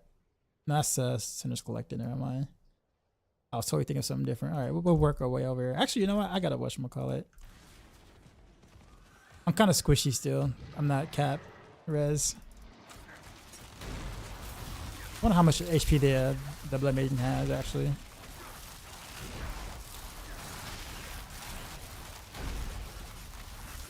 That's my character name, Elon's Maps. So when running pit, all I do is swap out the points for shot. Oh, you're talking to Nippy.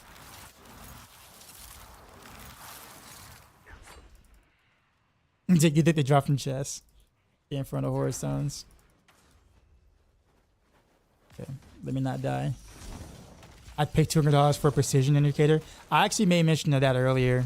I think we gave him feedback on that. Actually, multiple times. This isn't the first time that we did. But yeah, I'm surprised we don't have an indicator considering how powerful of a buff it is and how easy it is to miss it for if you want to do a more creative way of stacking your precision stacks, right? Like, kind of wow that we don't have a. Oh, by the way, you have 3 stacks of precision now. Just letting you know, indicator, right?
Oof.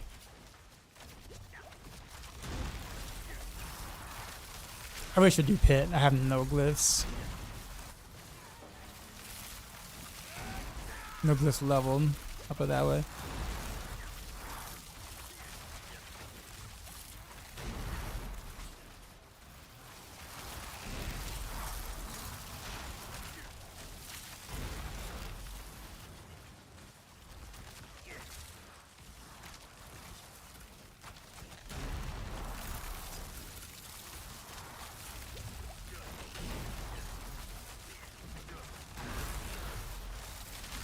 I have no more potions. No. Alright, this is gonna be tight. He did that attack again? He just did that attack.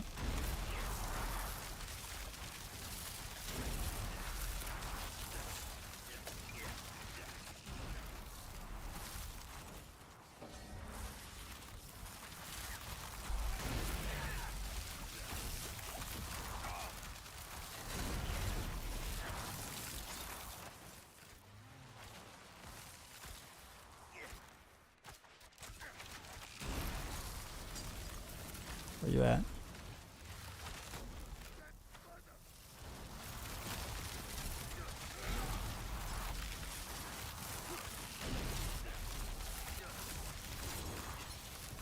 We did it.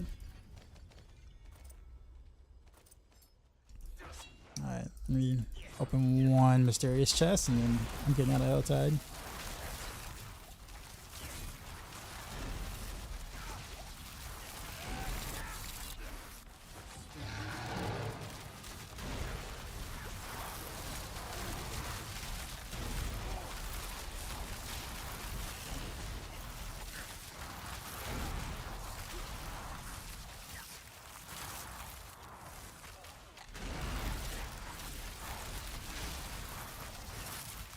Yeah, dancing knives is insane for which side.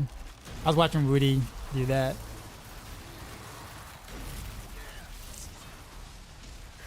I mean, kind of to be expected of it. I mean, it was seeing it with the new Star Shards buff or whatever. Really, really potent.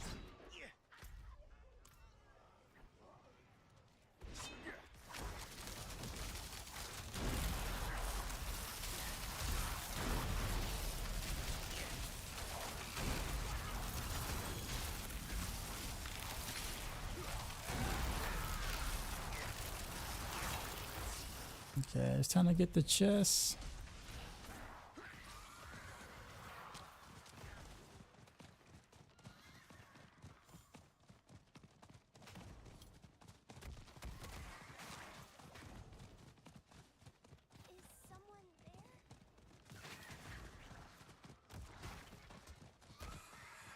Yeah, you got level 70 glyphs all around.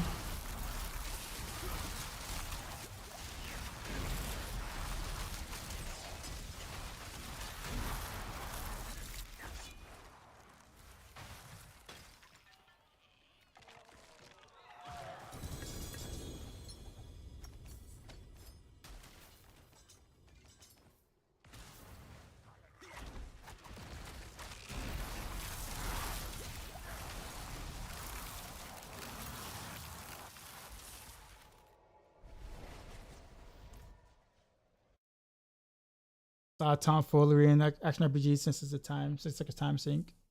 For certain D3, you get about 2 days max until the bottles take over all the leaderboards. Yeah, I think that's kind of why I always did my rank 1 world pushes like within the first week, because after that it's just impossible to compete. So it's like go ahead and get it once and then know that you're never gonna get it again for the rest of the season.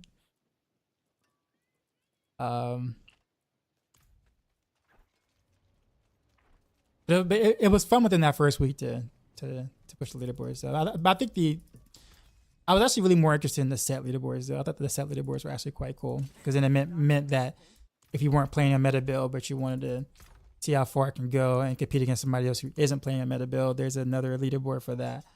I thought that was a very smart decision to do, in my opinion, because that gave life to other builds that would probably not ever really get played, because there's, to be honest, they all suck. So just pick the one you like the most. Yeah, I agree.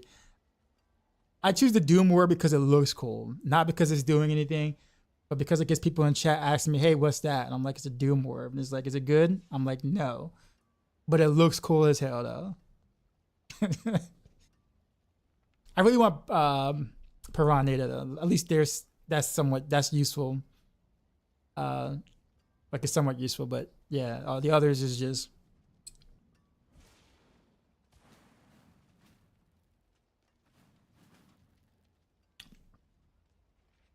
Maddox says, "You're gonna be doing any D3 stuff?" Probably not. At least not on Friday. No. It just came out way too quick.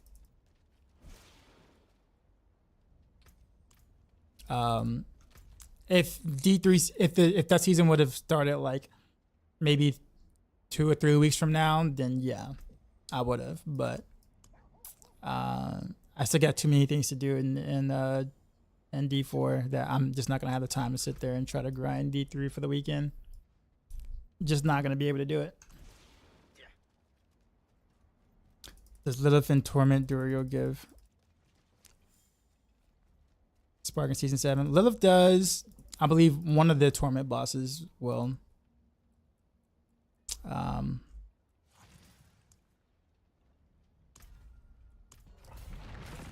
guess it is time to level my glyphs. What do my glyphs look like right now? What's this? Level 33, 17, 16. Controls at level 1. I don't even know what my 5th glyph is supposed to be. I don't remember. Oh, Headhunter, that's right. I don't even have that even touched because I don't have a slider because I don't have enough Paragon points yet.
Yeah, it is a bug, Dawn Tracker, and they're gonna hot fix it. That's already been reported. They know about it.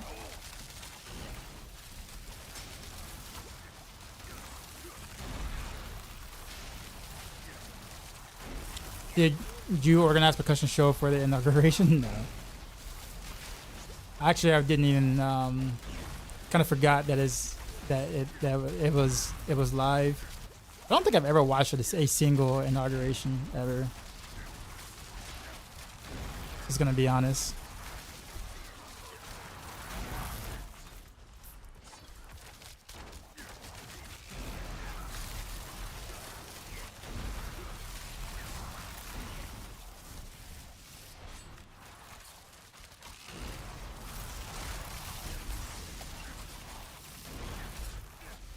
I mean, people attending these things or getting invited to these things are people that are so out of touch with the regular world, right? That is like why, I guess, for me, when I can just get like a wrap, you know, like a summary, I guess.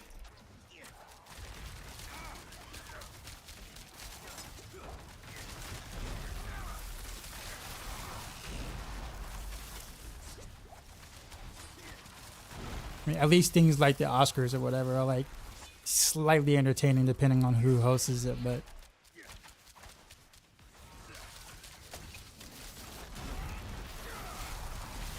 is that also a high? How's it going, man? Where am I going?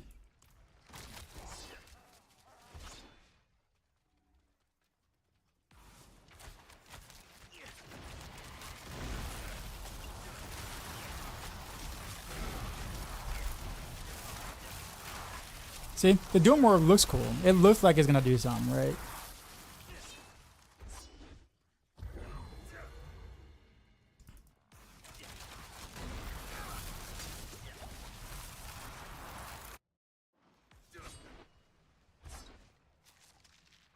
Spirit Caller.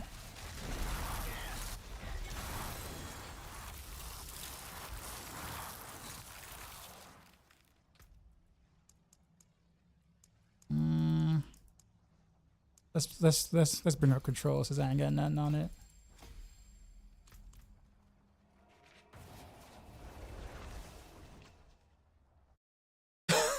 Let's pay my half of the servers. I'm following afterwards.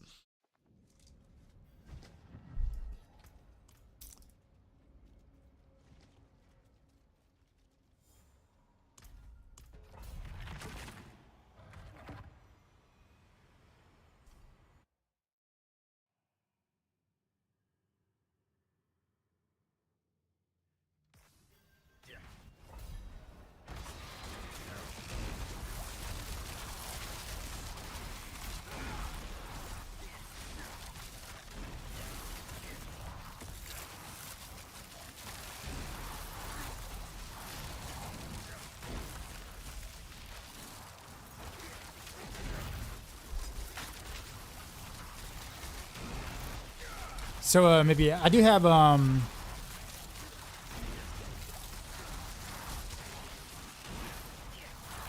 so I guess you can confirm then, because if you're using concealment for right before Rain of Veils, right, for dance, I assume, or you are using smoke grenade.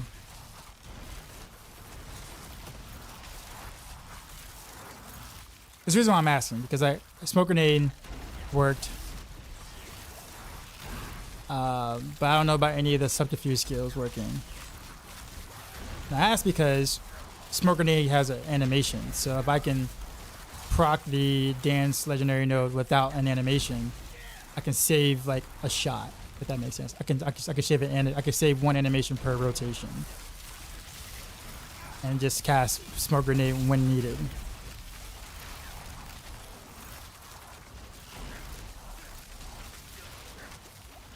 Well, I mean, Dark Shroud doesn't have animation either. That's why I was wondering.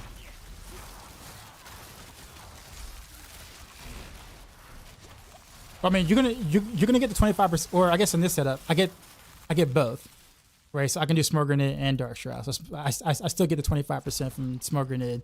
But if I was to, use Dark Shroud, because it has no animation, I can just cast it like a split second before Rain of Arrows. I don't lose any animation.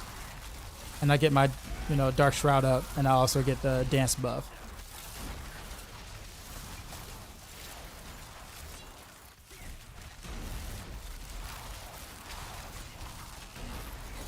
Dark Shroud animation, but you can cancel it. That's probably why I didn't feel it. It felt like it didn't have an animation.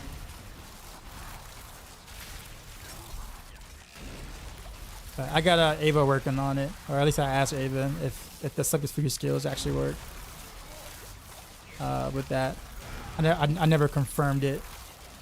I guess assume it did.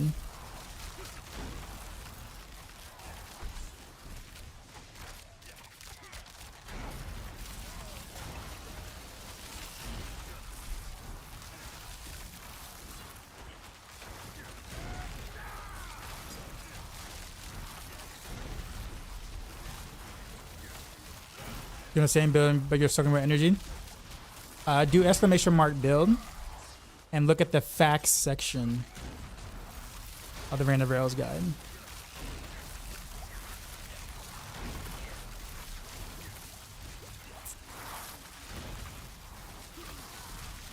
I had quite a bit of complaints on it earlier today on like the Rogue Discord on Maxroll.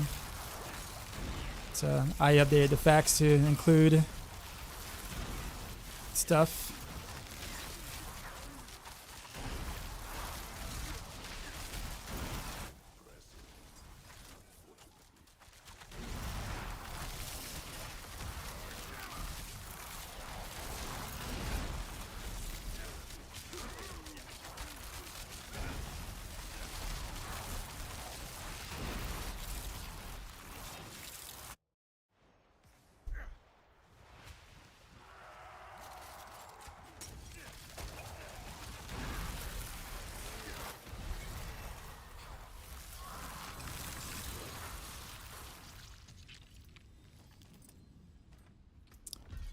see.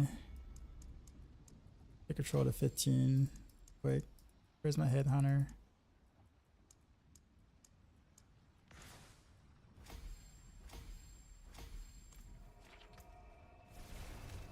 Anyone know a fix for the stutter in the game? I've been having issues too. I haven't found a good way to circumvent that at all.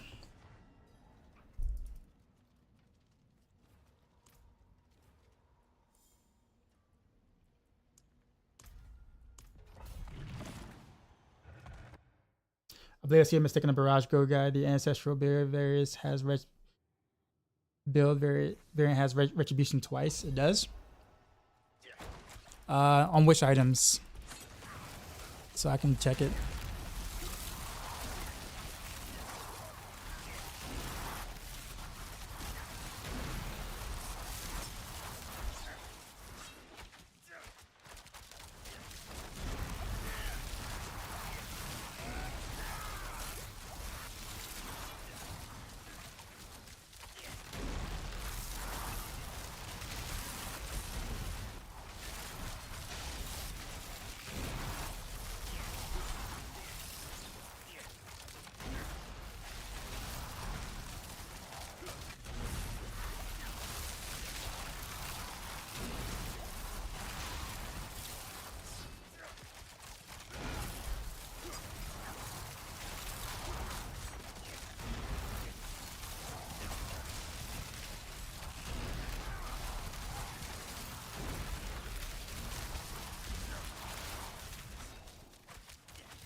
How do I get Piranha on lock which powers? It takes a while. Some of them you can only get by completing the journey, and some of them you can only get by finding an altar in the Nightmare Dungeons. Apparently they also exist in Pit, too. Someone's found one in the Pit. Oh,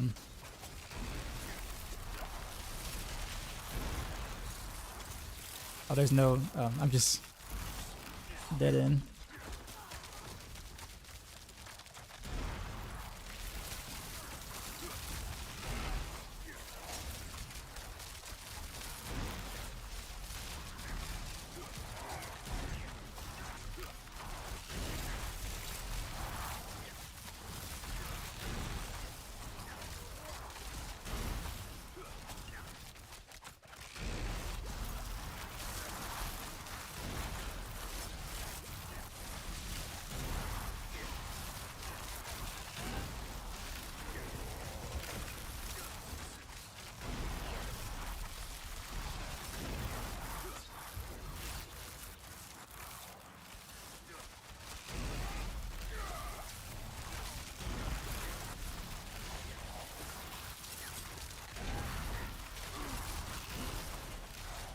I can't wait till I get to that attack speed, man. It's gonna feel a lot better. Well, not a lot better, but a little better. A little more fluid. GA attack speed on the Shard. GA on the Sky Hunter. Eventually.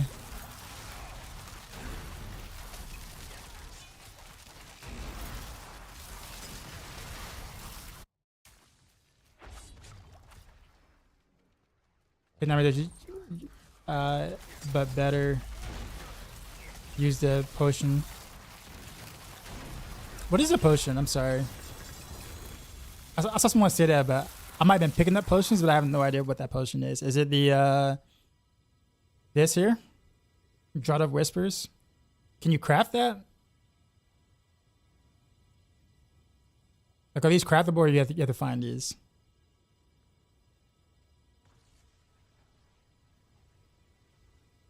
Yeah. Do you craft those, or how does that, like, or do you just find them in the witch tide?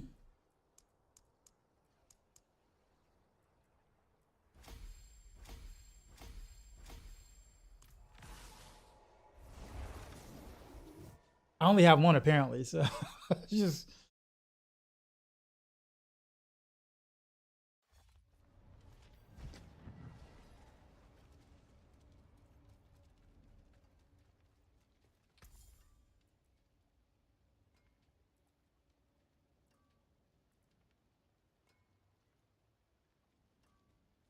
I guess I'll hold on to that.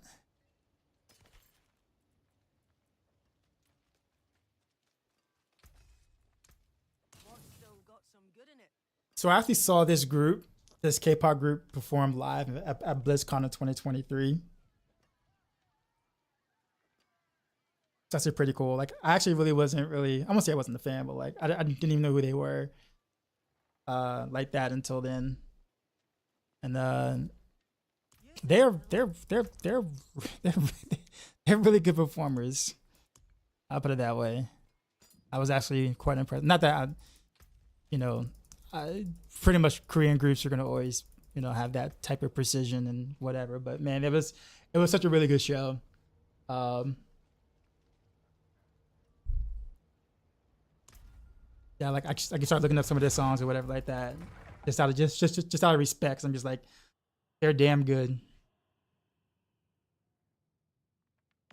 I'm with you, friend.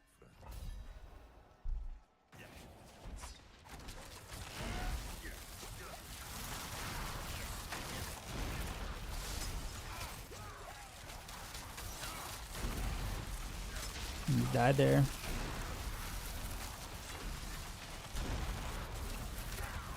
Yeah.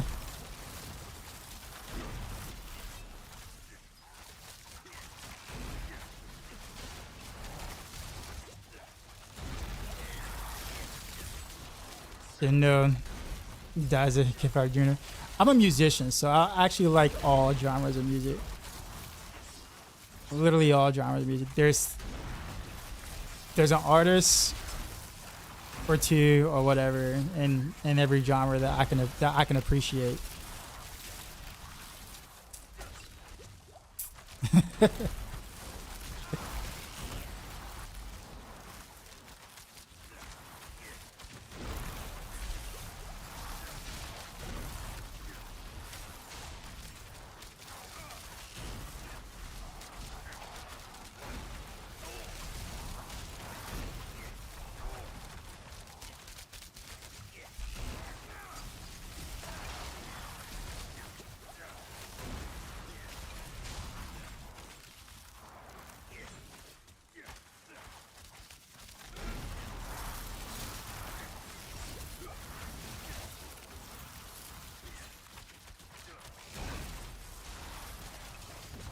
You a reggae artist. My wife is Jamaican, so I can't choose just one reggae artist.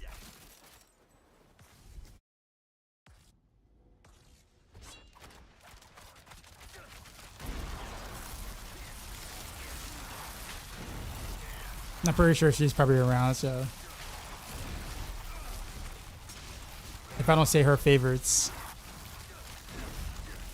No, I didn't call you.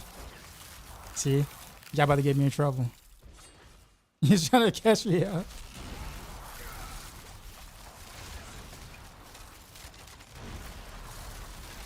No, it's not Sean Paul.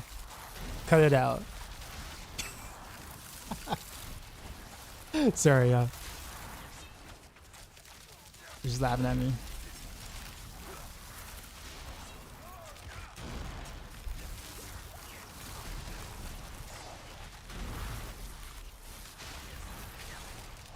Yeah, I mean, almost in my playlist, you can kind of hear it. Like, if you've been here long enough, you've heard almost every genre. The only genre you haven't heard on my playlist is heavy metal, and it's not because I don't like heavy metal. As a percussionist, heavy metal is very satisfying to listen to. Just because of the amount of like. Let's see, rhythmic ability you have to have, I'll put it that way, to simplify it. But I don't have it on my playlist on string because it doesn't fit the chill vibes. So like, it'd be a little weird to sit there and say, Rogue blasting, chill vibes, and then you hear like Death Clock going on in the background, you know? It's just like, doesn't really necessarily fit. You know what I mean? Like, the most, like, rowdy I think my playlist gets is Little John and Eastside Boys.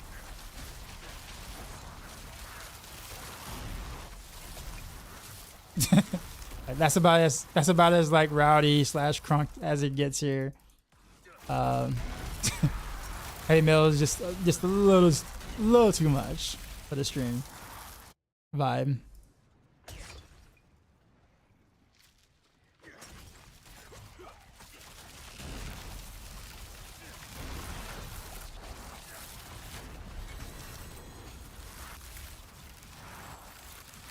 Sada, what's going on, man?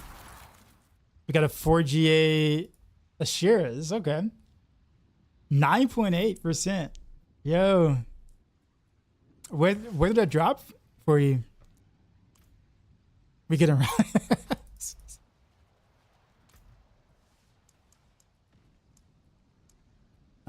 Let's get Headhunter up again. And then let's boost some combat. Lord's Ear. Drop from Lord's Ear.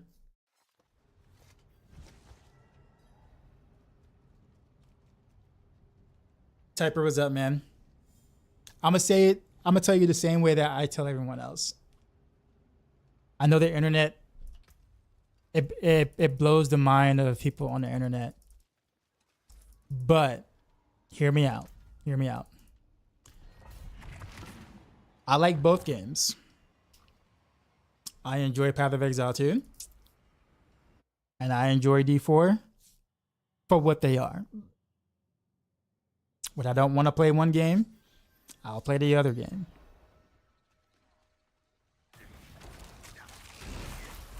I know it's a crazy thought, crazy thing, and depending on who you ask, I'm not allowed to do that, right? I'm not supposed to do that,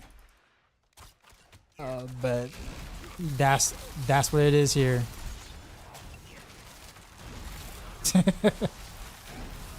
I am not loyal. I'm not loyalty to any game and or company in that sense. I play what I like, and if I'm bored of your game at the time, I'll play something else until there are updates that makes me like your game again. And I'll play your game that has the updates to it until I feel like playing something else. I will say good things about your game if I like the good things. And if there are things I don't like, I will have respectful criticism.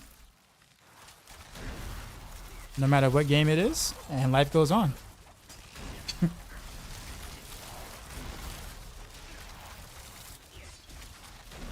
I like the fact that they're two vastly different games.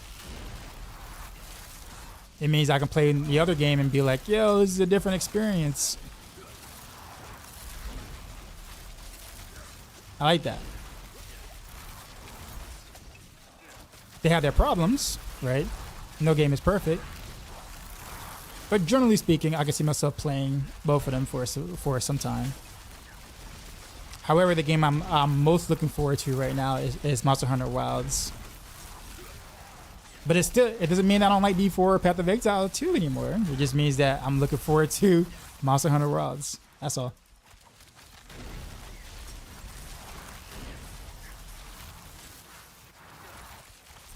Owner's Prince, what's going on? So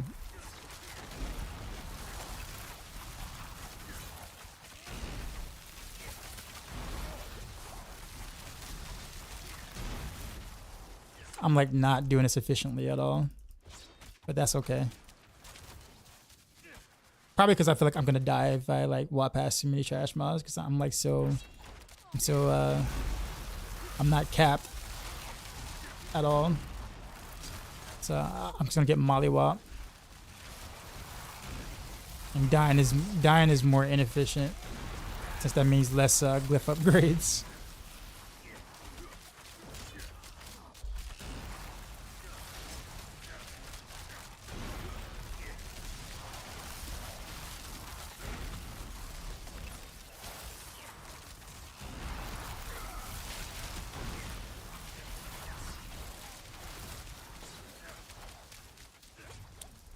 what weapon do I main in Monster Hunter? So when I played Monster Hunter World back in the day, I mained dual blades. Because I mean, who wouldn't want to be Levi, right? And do that whole little spinny attack on the spine or whatever. Like, I don't see how anyone not want to do that. Like, come on, that's just way too cool, right? But anyways, yeah, dual blades is what I mean a bit. I played some bow, as well. When I went back to play some Monster Hunter Rise, like about a week and a half ago, I actually mained Hunting Horn.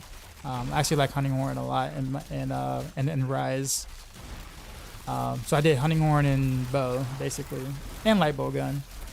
And Wilds, I don't know what I'm gonna do. I'm thinking about doing Hunting Horn again,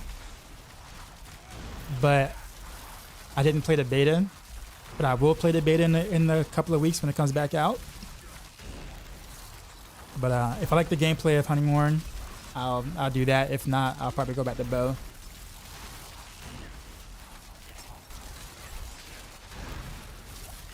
Rogue brain through and through. Yeah, I mean, I guess so. What I say is the strongest rogue build? Probably Rain of Arrows. I say probably because who knows what bug or anything that we might find out about how some interaction that works or doesn't work that will spike another build out or whatever. But on paper, I think Rain of Arrows is takes the cake right now. It is, though, by far the hardest to play. It's hard to suggest. At the high level, I think it's hard to suggest. If you just want to farm, you can do you can almost skip not even using dance legendary node. In fact, you can probably skip the board and just do Ugger's Bounty legendary board or whatever for not serious players, I guess, because it's really that strong. You don't necessarily need it, but yeah.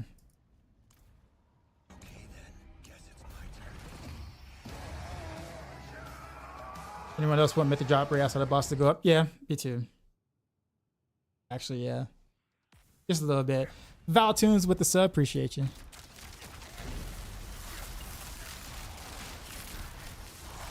Bow is amazing, but without Mighty Bow Gem, it kind of sucks. It's not really, so I guess for me, it's not necessarily about how strong something is, it's about the gameplay. So like, that's kind of how I've always been. Doesn't matter what the game is. Like, I'm not saying I don't want to be strong or powerful or want something to, like, be good or whatnot. But like, as long as the gameplay is good and it feels fun to play, I'm going to play the thing. But you're right. You're right. I mean, bow doesn't really get good until like later on. You need a lot to kind of make that work. But I like bow for the gameplay in general. And it's also pretty hard to play, which is also fun for me because I like challenging things. But Hunting Horn is just, I don't know, I never tried it really in Monster Hunter World because I thought it was silly. I'm like, why would I be beating someone up with like a giant clarinet or whatever, you know what I'm saying? Like, I just like I don't really, never really saw the appeal. But I had a ton of fun doing it like a week and a half ago. So, and then of course everybody wants you in parties because who wouldn't want a Hunting Horn player and like a party group, right? It's like they'll love you for it.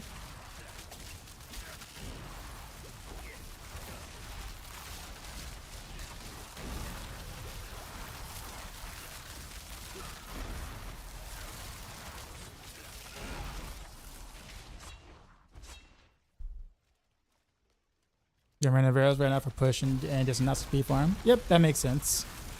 Makes perfect sense. Because it's really hard to farm with Rain of Arrows early. Like, you got to be real geared out to get your Rain of Arrows cooldown off enough to really be able to make it, decent for farming.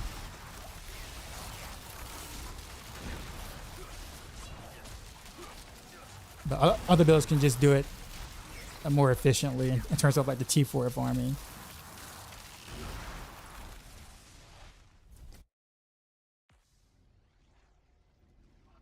I'd really prefer not to get viewed the material for the umpteenth time. How's your Rain of Arrows cooldown so low? Yours is 18 seconds. It must mean that you don't have like your Ward of Hakan probably doesn't have a GA on the ultimate. Does it? So if you look at your Ward of Hakan, does it have do you have a GA on the cooldown reduction on it? If not, it's gonna have a higher cooldown.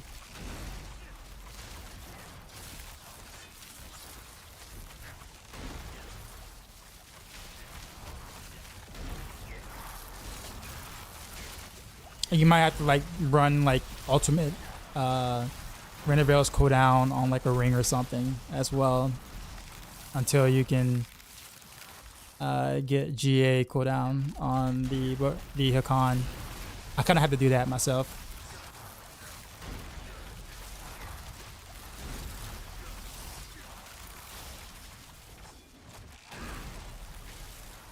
Malvin Fresh, really? We're not gonna do that here. I'm not entertaining that. I'm gonna go back to this thing I said before. I like Diablo 4 for what it is, even with its problems. I like Path of Exile for its what it is.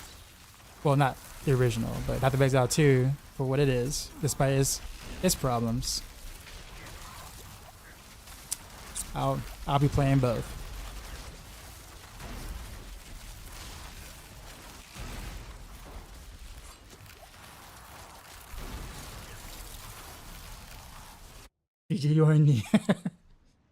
Now, which one do I enjoy more? I guess it just depends on when the new stuff comes out. Currently, I'm enjoying D4 more, but I was enjoying Path of Exile 2 more when it first came out. So I guess whoever has the fresher content.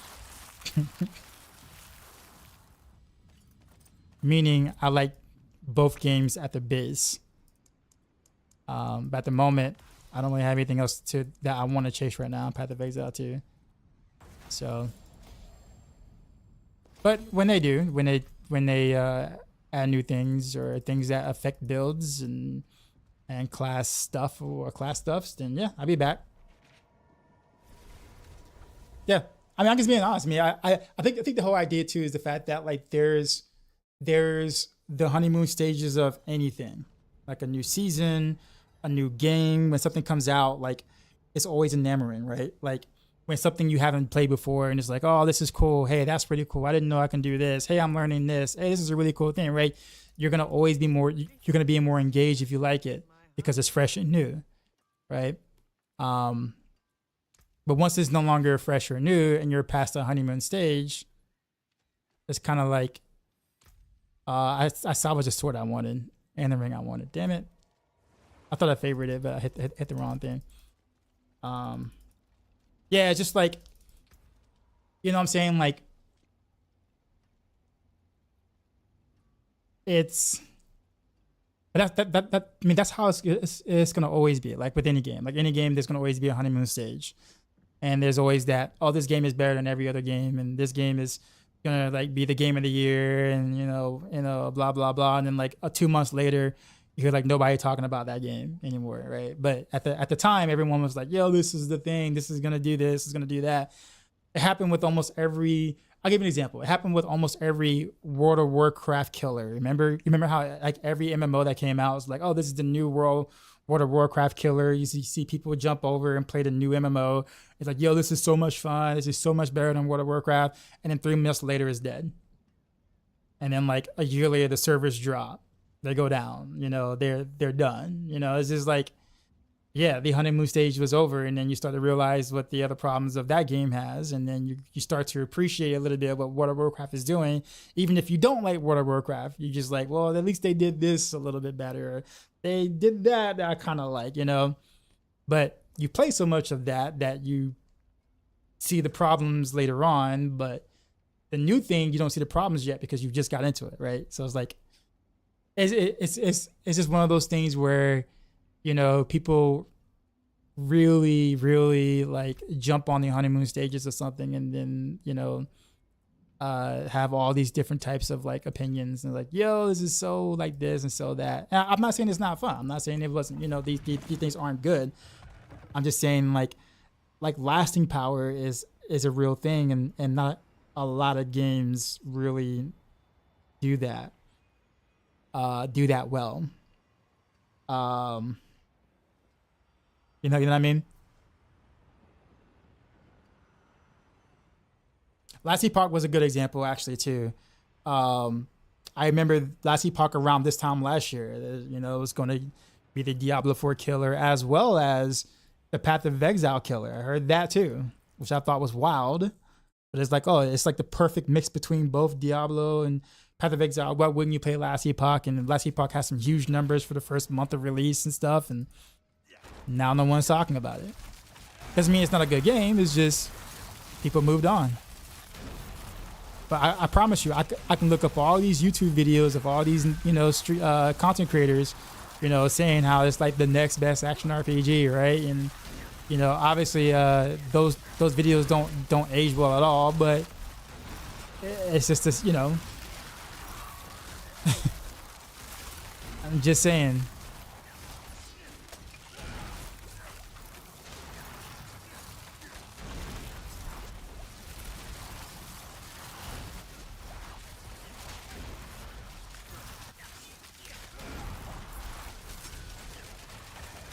That's why I generally don't take things with a grain of salt first. The most recent example right now, outside of like Path of Exile 2 or whatever, right? Currently, is Marvel Rivals, right? Like Marvel Rivals is looking to be the Overwatch killer, right? And I mean,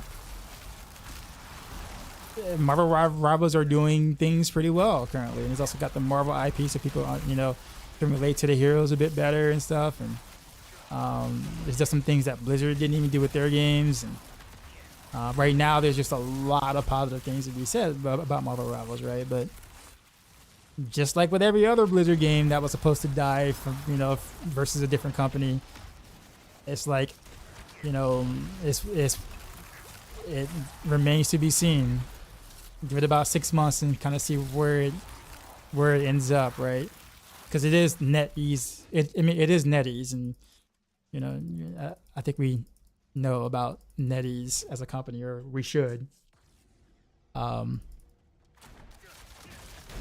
yeah, it's just, and maybe I don't know.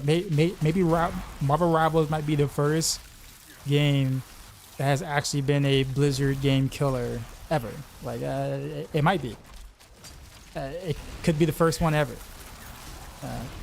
You know, the history isn't on its side, but you know, I mean, who knows? But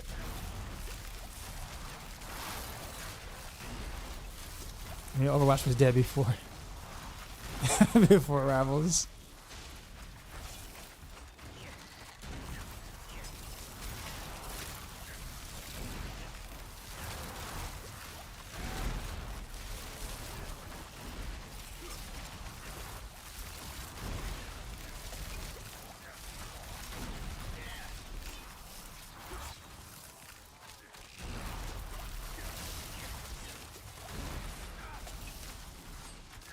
Nothing will kill D4 except D4. Yeah, pretty much.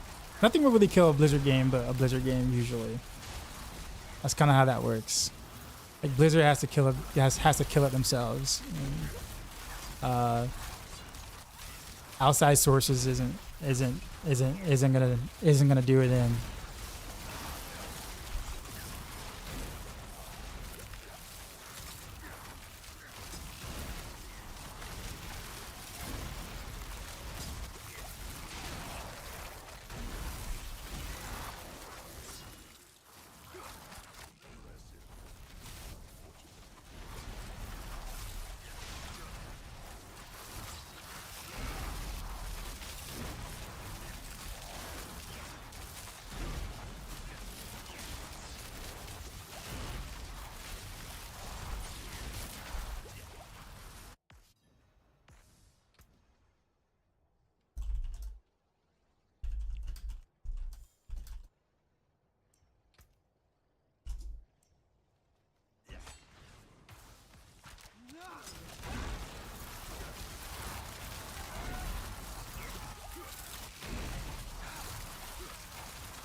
Here we go.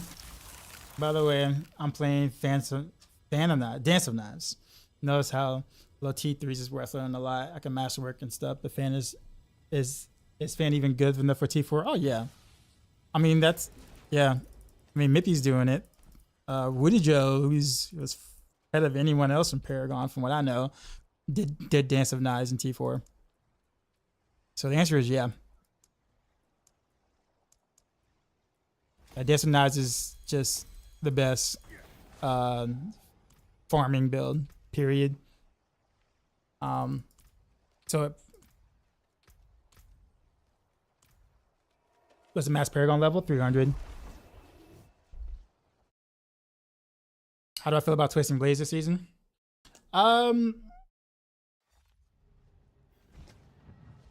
If the Shadow Clone does what it's supposed to do, then Poison TB would do really well. And would remain an S tier. The idea that they seem to only really work with direct damage right now hurts, but I don't think that that's intended. So they might do a hotfix or something, or a small patch or something to make that work. Is there a ladder? No.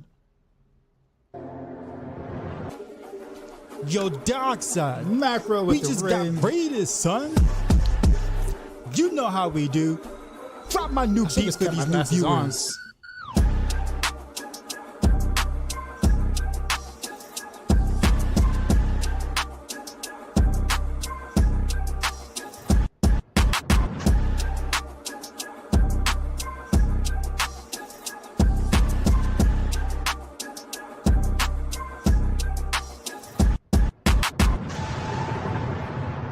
Sheezy out.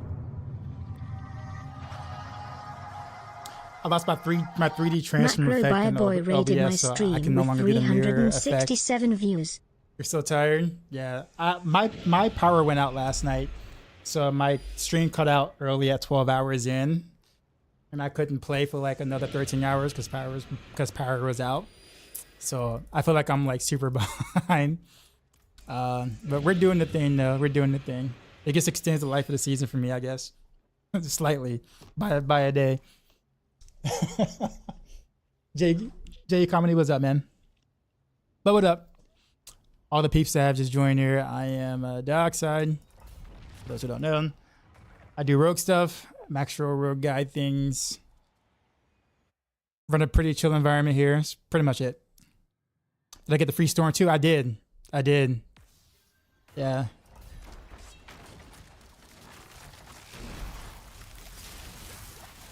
So right now I'm playing catch up. Just trying to get my glyphs up to, respectable levels, I guess.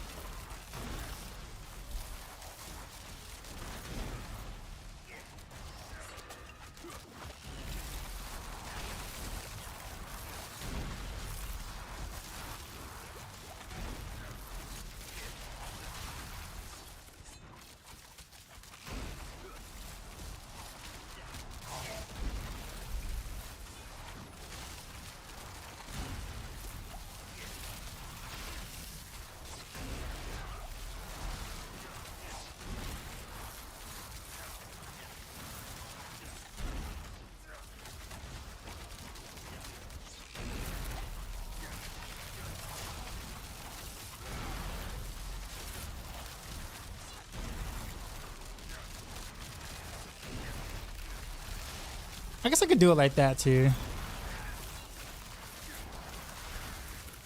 I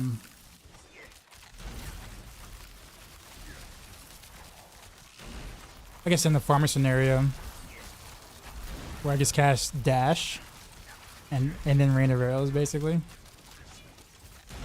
So I can reposition to be a wave. I want it to be that way.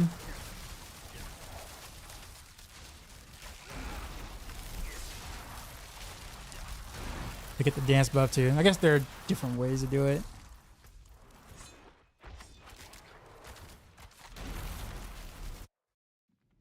Or pistol like maps. They're like, have you ever played Diablo 3 before? Pistol not like maps. If you ever played Diablo 3 before, they're more like greater rifts, just not done as well. It's like you're playing Rogue, yeah. What build am I running? Rain of Arrows. Might be living close. Same thing happened to you. Are you in the southeastern United States? I'll put it that way. Sora.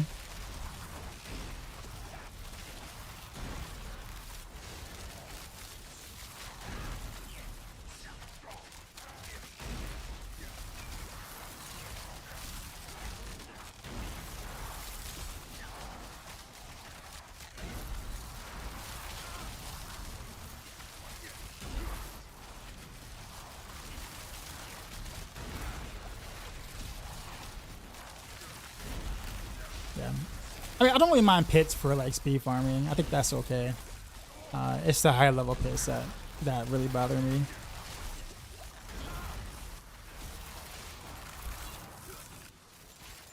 Well, not just the high level pits, sorry. The bosses bother me a lot. They're so unbalanced. They can make some speed runs feel like not speed runs depending on which one you get, which is silly. Especially depending on the class you play. Doug Boy, appreciate the follow.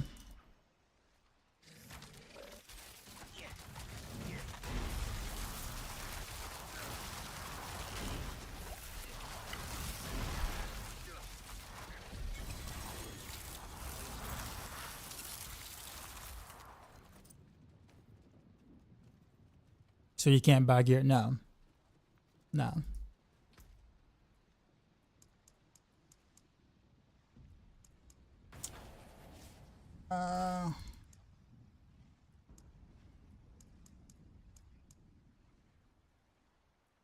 You know what? I guess I failed at 90%. I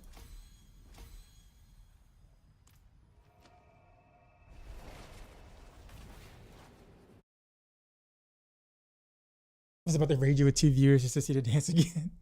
All good. I did a dance with even one with a run view, a 1 view raid. Then that actually some people actually do that on on purpose. They'll go live and then they'll raid right afterwards just to see the dance. And I do it. I do it.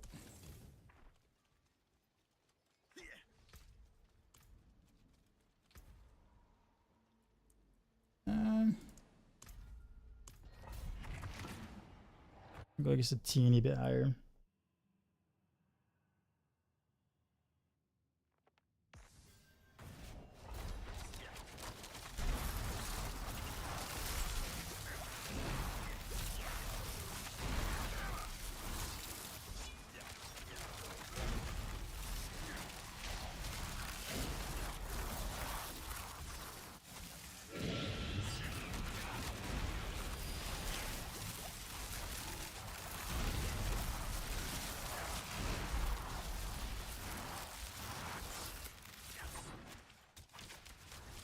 Who's it?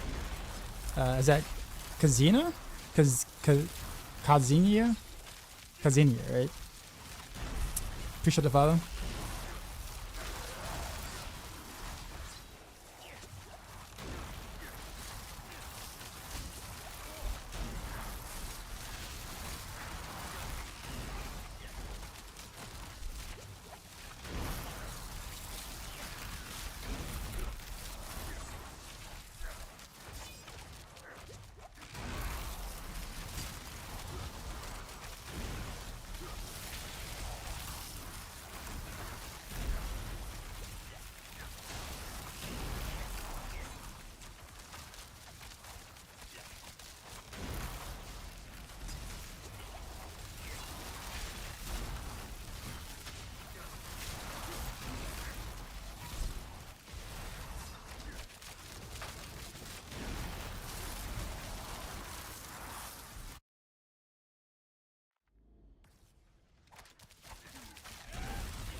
Still poison.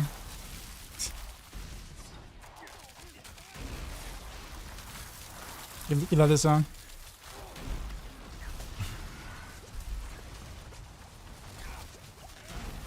I didn't really understand the chorus.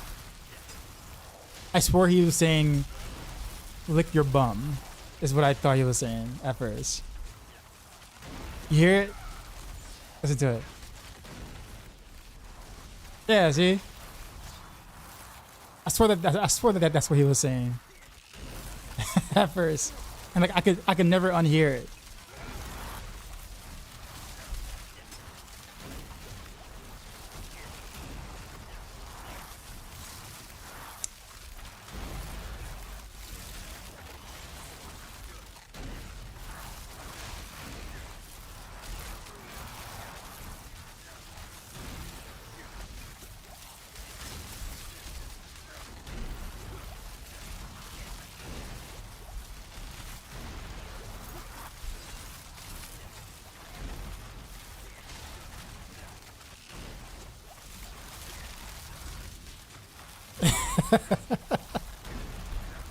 Yeah, I was just like, what? She was saying it so casually too. I'm just like, wait, what? Like what? What's that got to do with the song?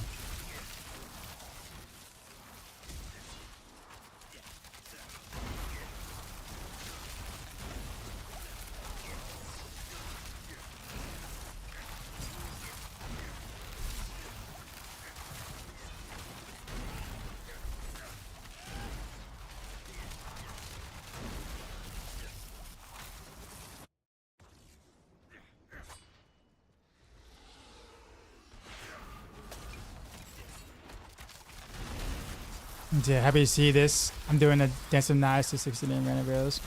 The rapid fire build last season was combo intensive. Yeah, I mean, honestly, random arrows is actually even more of a. It feels more like. I would say it's harder than combo points. Prince.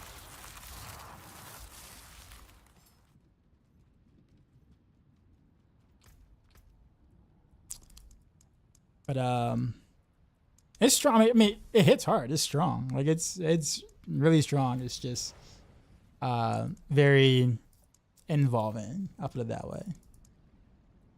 And without being able to see your precision stacks, it kind of limits your ability to be able to do certain things per se. And southeast of okay, yeah. So yeah, you got what I got then. Lauren, appreciate the follow. How viable is Heartseeker? Depends on what your version of viable is. What do you consider viable? Because people's versions are a bit different. Like, what's your metric of what viable is?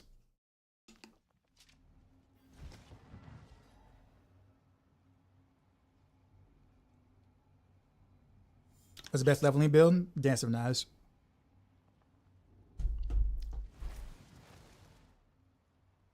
Easiest as well as the best leveling build. Very little reason to kind of deviate from that.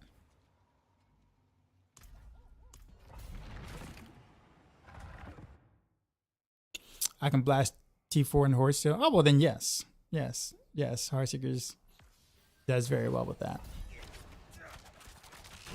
And pretty fast too, because you're pretty much teleport flurrying all over the place, so yeah.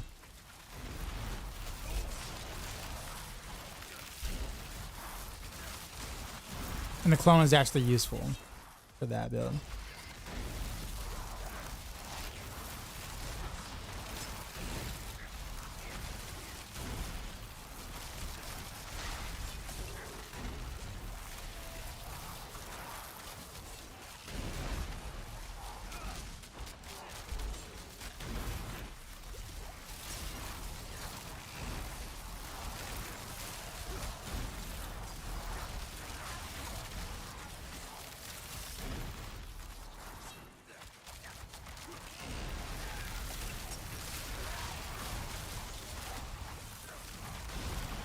Can you snapshot playing in the joystick? I don't know. That's a mippy question for someone else who's play it on console. I don't know.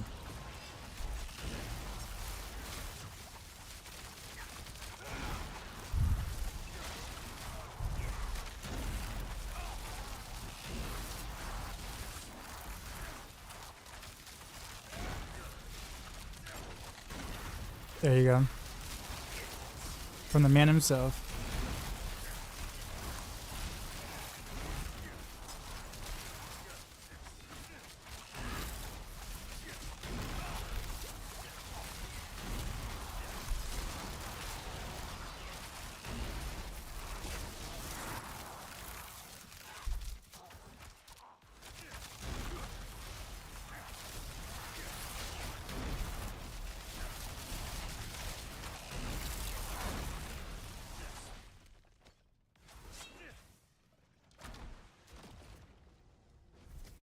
I need me a better helm too as well. I gotta get rid of this gas layer I got.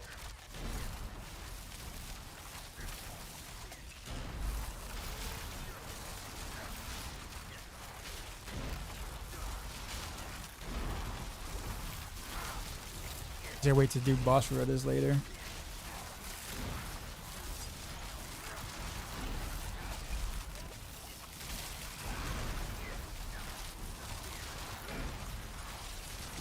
Oh, at this point, I'd even take a Shaco.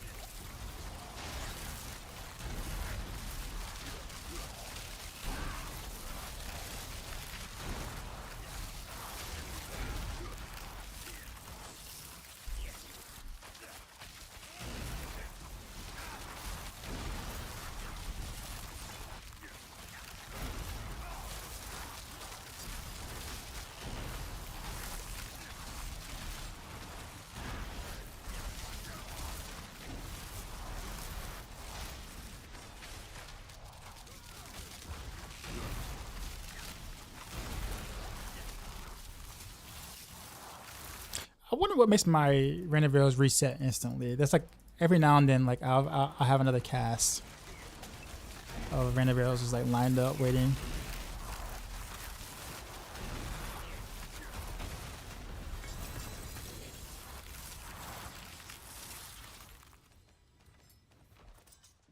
Like happens like once every like couple of minutes or so.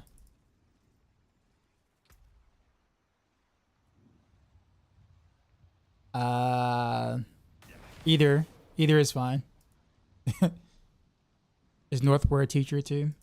I don't know what Northward does for a living, to be honest. But if you ever decide to get into comedy or just make meme videos, he'd be rich.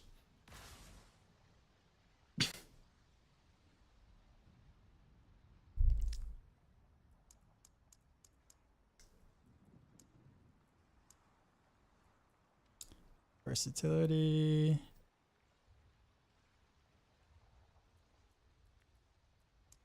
I thought we do control a bit more.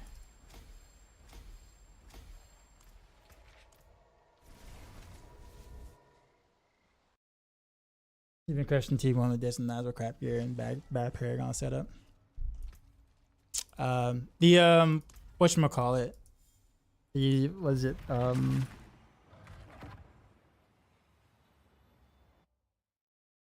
That aspect for Dance of Knives getting buffed was really nice.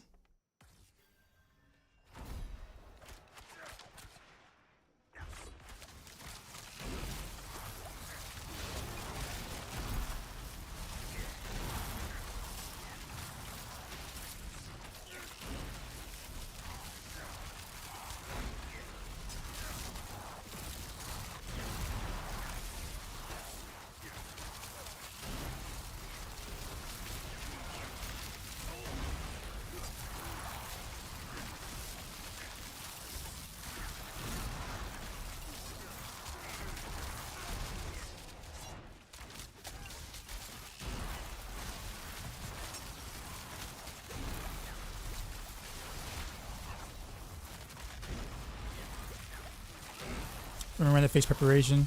It didn't work when more than 150 spent was spent to reduce cooldown for in 10 seconds. Yeah, they fixed that really well. Fix went really well, and instead of actually fixing it, they added some weirdest backloading to it. Oh. So sometimes when you're not spending exactly intervals of 75 energy,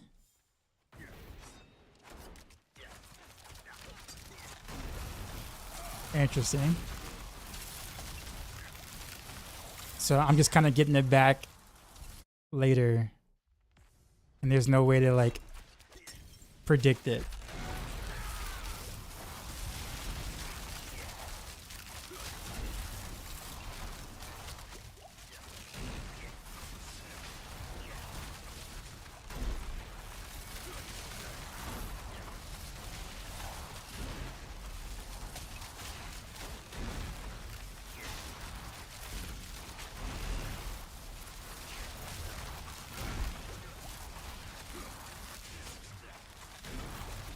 That's really too cool. Now, as if you spent 150 energy. Okay, got it.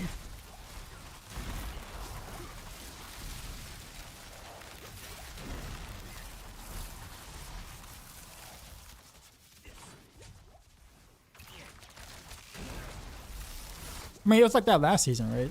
Basically, with Beast Wall Beads, Rain of Arrows, basically. You have to reach, you have to have 150 energy. Yeah, I guess that makes it. I didn't know it backloaded like that, though. That's interesting.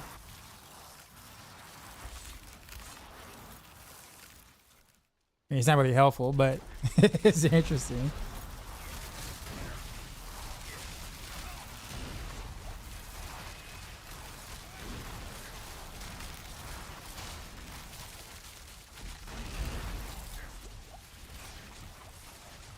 What hit me that poison so?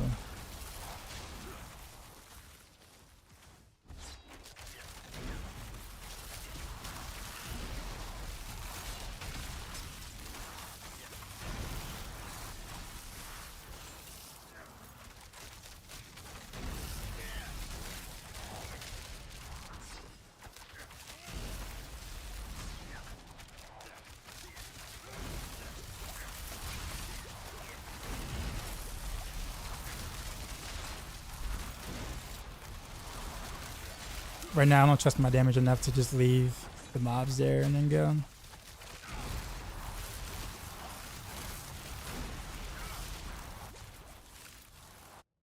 Martin, what's going on?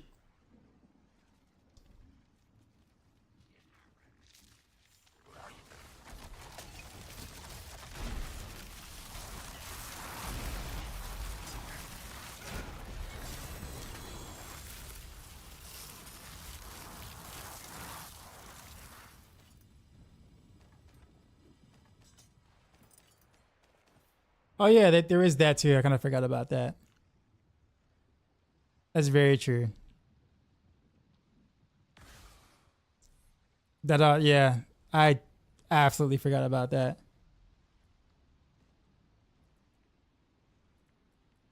But that also explains it. Oh, whoops.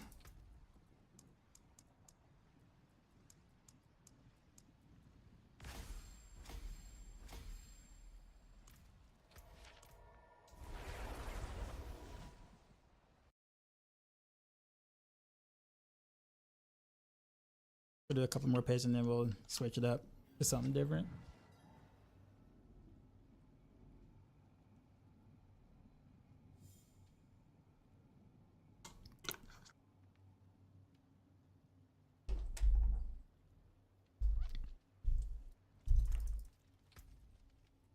Do you have any more? I don't. We'll make some more.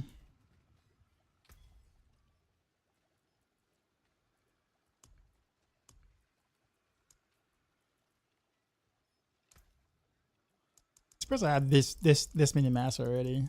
I don't feel like I played a lot.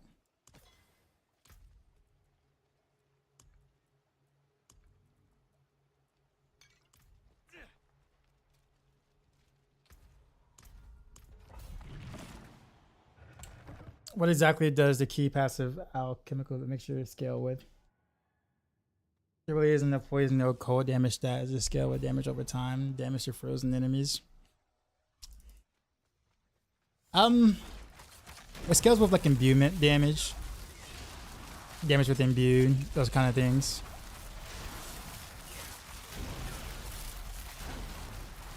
So basically elemental damage as well, or damage to not, or damage not elemental damage. I put that.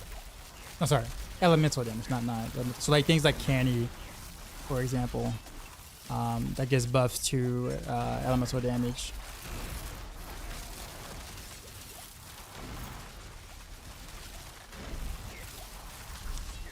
Infusion does that too. The glyph, like those things.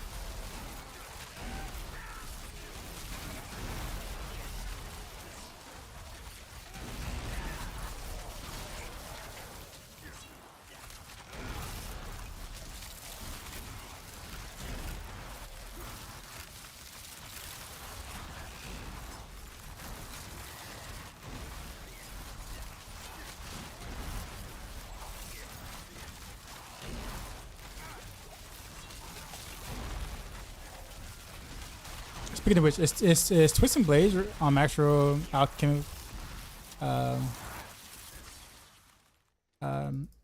alchemical admixture, or is it close quarters combat? I think it's alchemical admixture, right?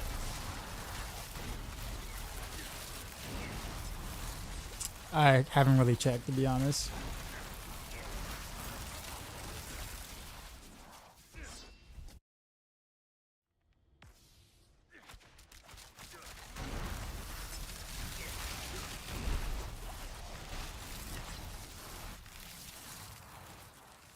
Yeah.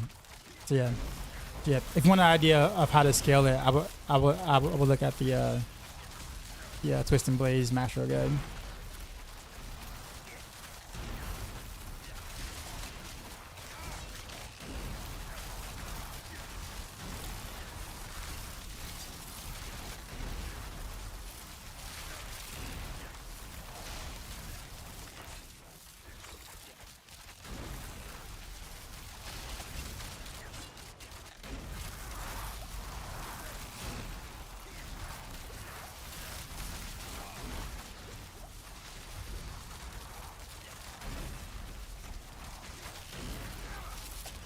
You can find the altars that did not exist. They're rare, like really rare.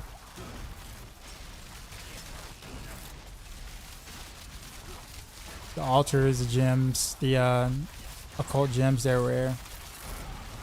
It seems like that's the thing that they want us to chase for the season. So it'll be a while before you actually, finish up your season stuff. Paragon 125 and then someone, yeah.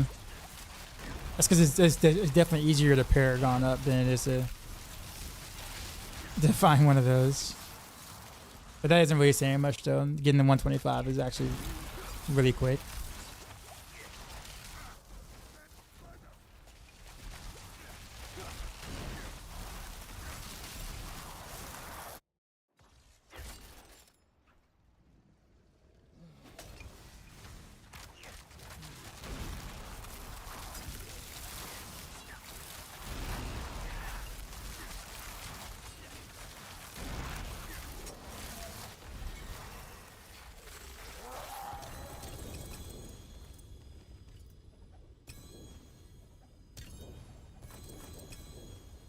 That's a word of a con.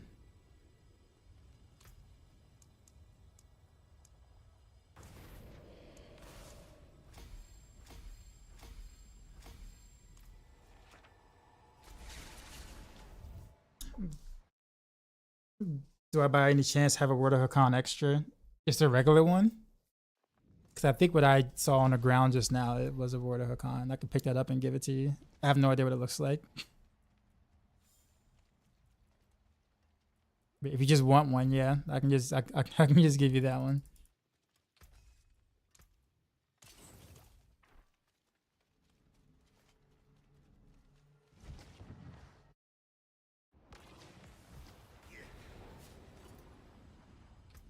Yep, that's a word icon.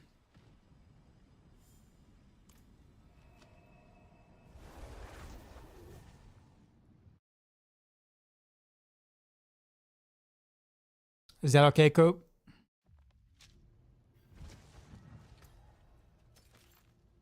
Imagine middle school.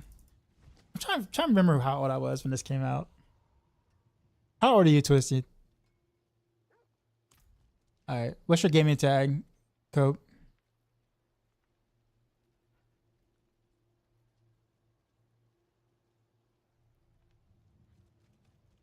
There you're not. Okay, yeah, you're my age. I'm 40 in like less than a month. I guess I was in middle school when this came out. Had to be. Cope TV game. Yeah. What's the numbers after that? It should be like a hashtag or a pound sign with numbers after that. So is it Cope TV Gaming hashtag 4 numbers or 5 numbers? Got it.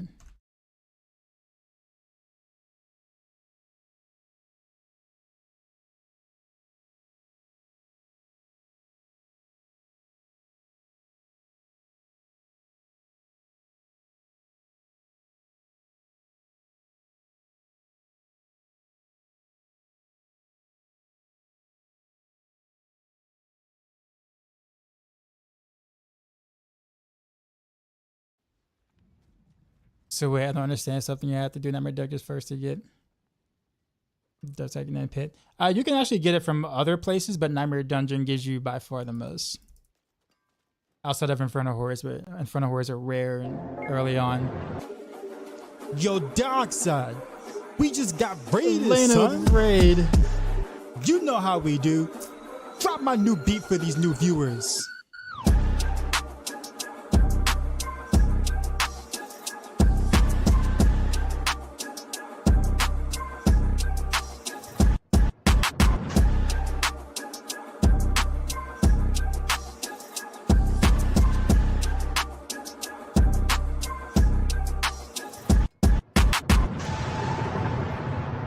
Sheezy out.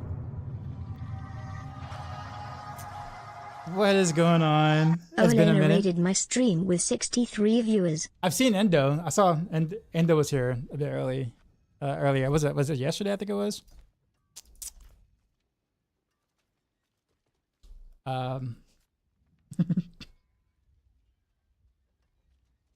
Yeah, he was here for a bit.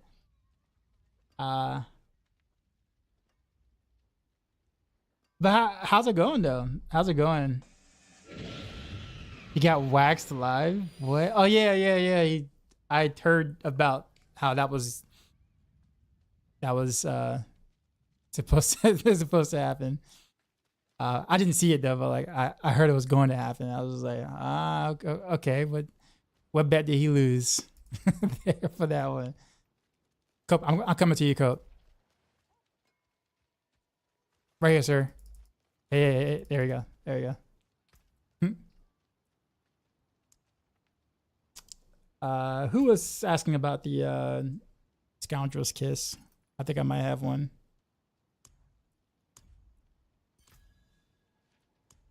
Did I enjoy start of the season?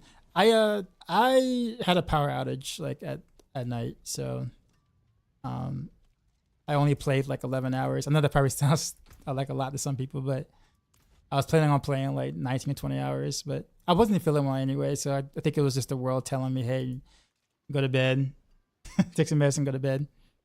But yeah, I had the power went out for like 12, 13 hours. So I'm a little behind, but that's all right. You completed your first subathon. Okay, nice. Very, very nice. How was that? Like, I never thought about doing one because I'm just like, I don't know if my body will let me. So,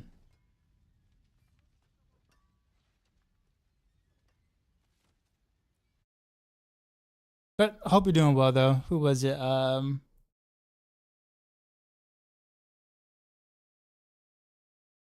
was somebody who asked me. Oh, Disney, not Disney. Are you there still? It was fun, lots of community games. What did you all do for the for the subathon? You didn't like what games did you play? What different types of games did you play, or like what did you do? Like I think just being creative and like things to do and stuff would be like my issue. Like I can just stream and be myself and whatnot, but like planning it out in terms of like different activities or whatever for 24 hours, I don't know. Like maybe if it was like a release of a game, like let's say Monster Hunter Wilds comes out, right, or something, maybe do a subathon then because I'll just blast that for 24 hours or something. I don't know. Gazzy inspired us big time with the waxing. Gotcha. We can stream Diablo 4 now. Oh, okay. Can you post a link to your subathon pics? Of course. Of course. All right, Disney. Let me get you in a sec.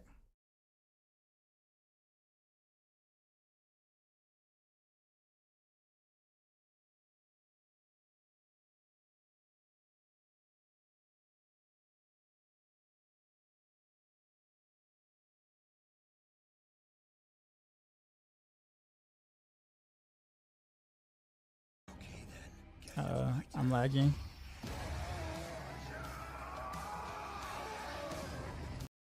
That's so strange. Rexer, appreciate the sub.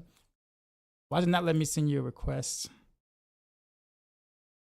Hey, what happened?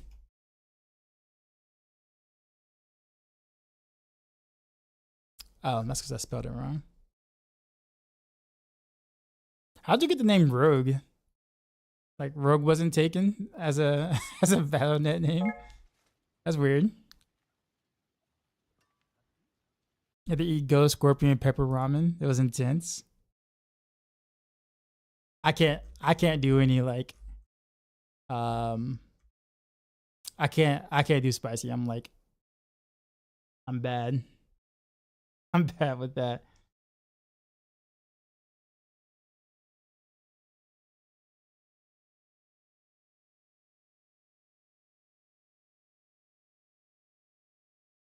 So we got, oh yeah, Tuesday, January 21st.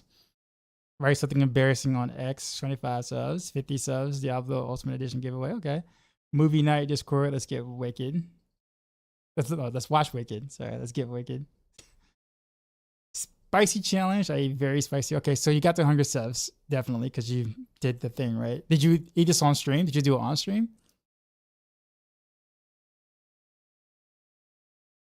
Well, I mean, I guess you had to, right? I mean, it wouldn't be any fun if you didn't. Diablo 4 base game, Battle Pass giveaway, French made cosplay plus photo shoot.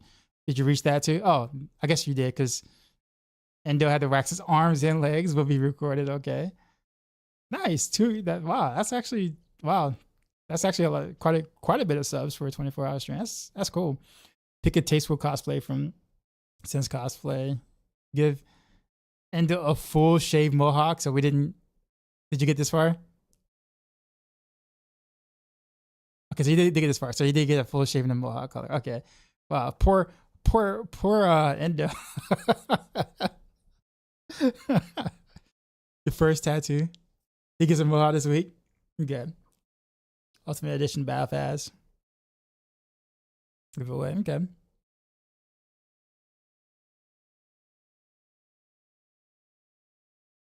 Repeatables banned from posters in Diablo for 5 minutes. 10 subs, 10 squats, get to work.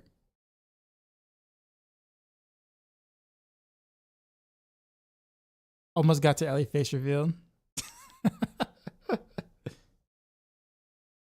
Well, see, I've already seen her, so like, I mean, I unfortunately for everyone else.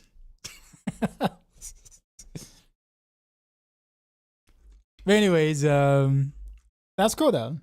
That's cool. That's cool. I gotta find a way to be creative like that.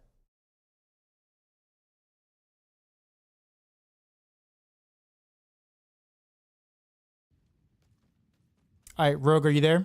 Are you on team 1 so you can't join? Hold on. I'll lower it for you. All right, try it now. I think I head on to a couple of Scoundrels Kiss because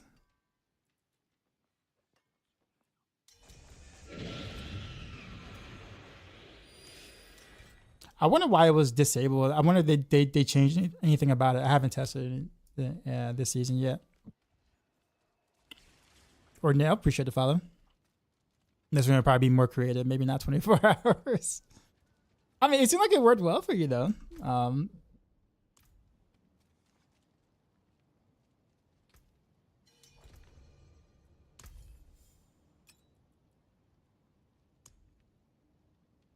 Gonna crash. I bet. Have a good one. And thanks for stopping by as well as your raid.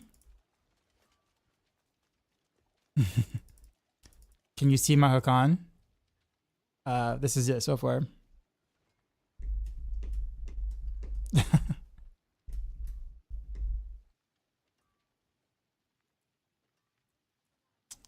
All right, so I gotta figure out what happened to my streamer bot because it just stopped working all of a sudden.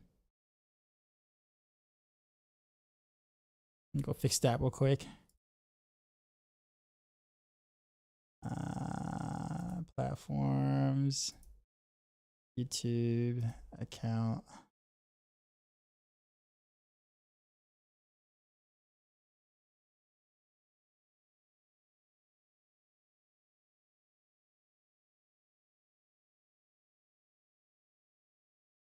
It should go rid of Matthias, to be honest. I don't mind the rename. Would not bother me at all, one bit.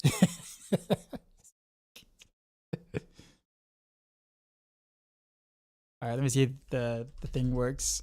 Test. Okay, we're good. Making sure YouTube can still see. All right.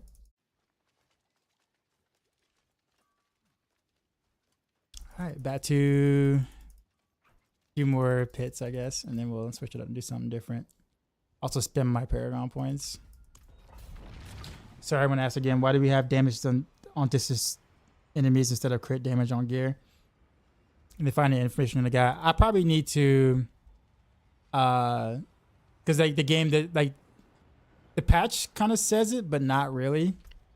So I will go back on the guide and like probably put information on the facts. So what happened is at rank 5 for the ultimates, they get a special power or additional power. So for Reign of Arrows, the additional power is 80% of your damage to distance stat is taken as a separate multiplier for Reign of Arrows. So you get 80% of whatever your damage to, versus distance bonus is from your gear and Paragon and whatnot. So that's a really potent stat for Reign of Arrows.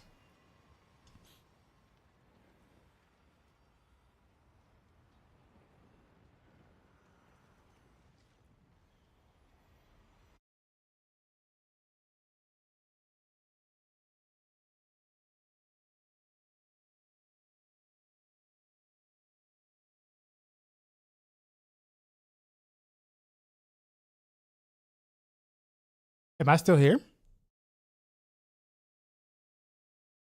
On YouTube it says I'm still here, but on Twitch it seems like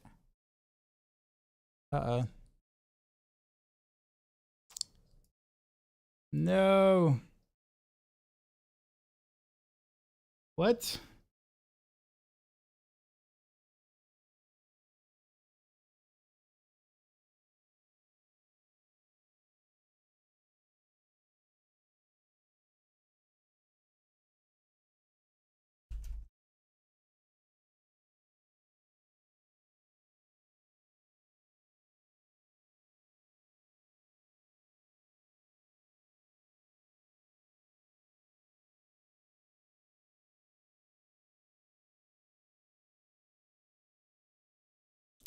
Okay, I'm still live on like YouTube. What's going on?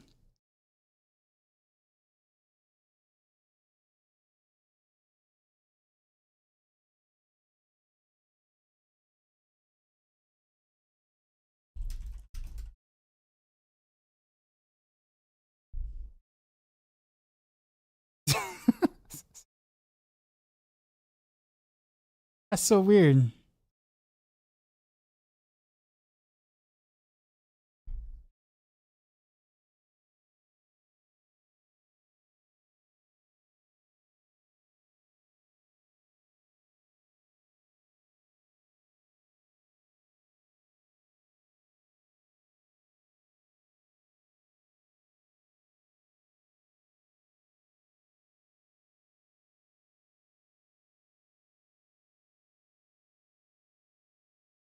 Okay, I think we're back.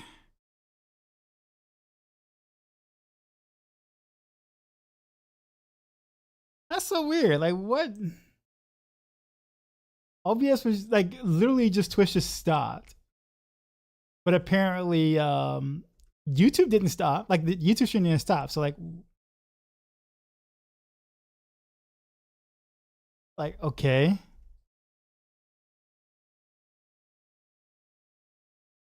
Um,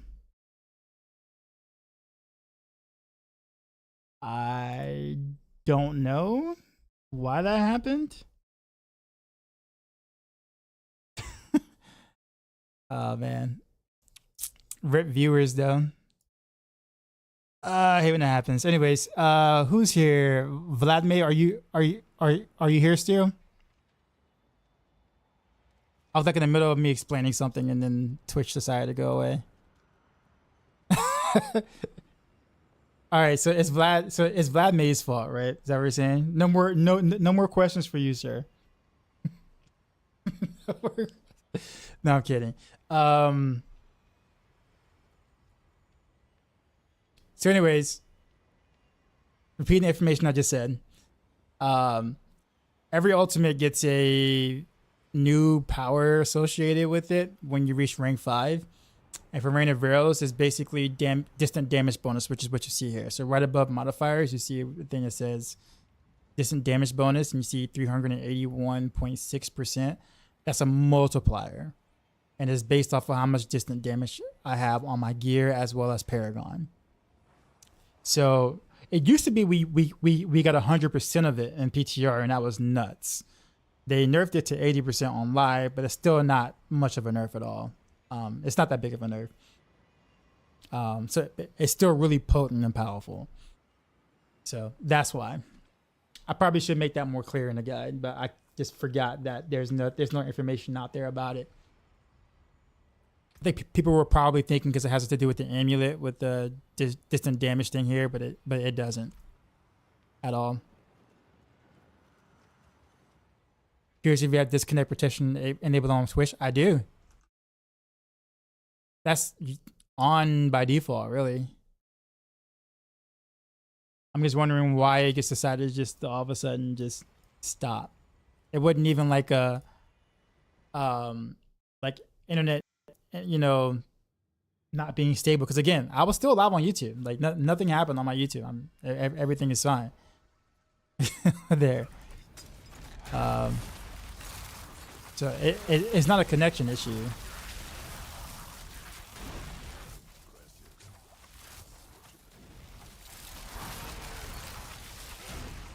I wonder if it's like an encoding issue.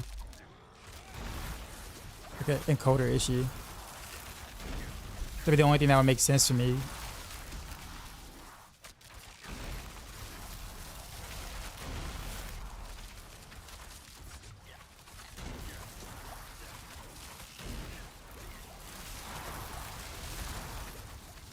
Which is like, let's just screw that. Yeah, pretty much.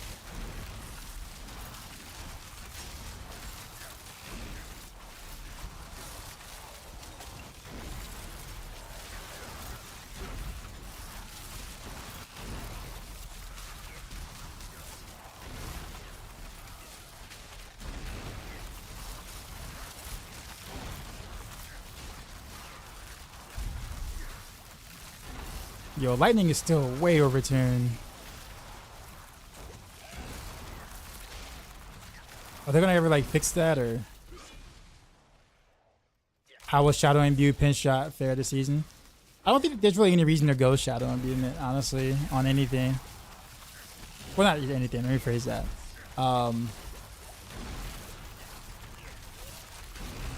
In result, especially since now Shadow Clone actually does something.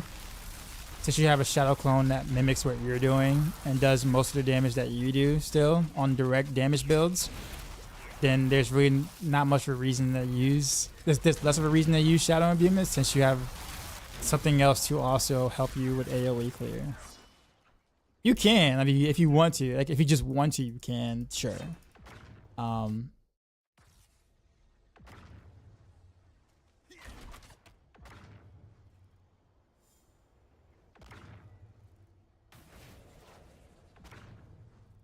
Are you serious?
All right, am I back now?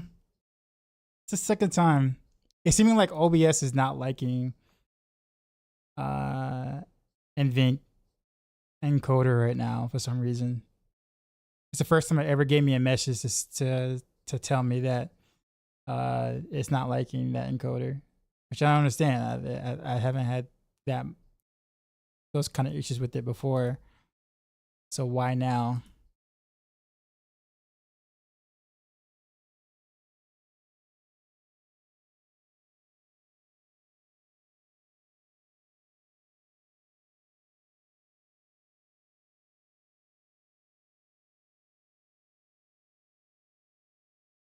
Okay. I mean, on YouTube is fine though. The funny thing on YouTube is that like I'm using the same encoder for YouTube. So why isn't the YouTube stream going down?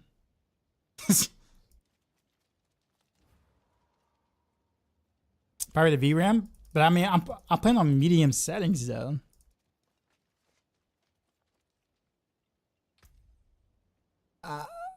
I'm hardly. Wait a minute. What happened to my?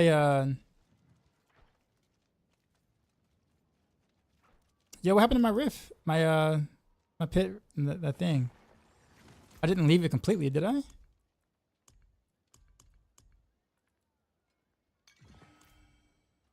Ah, come on. Are you serious? All right.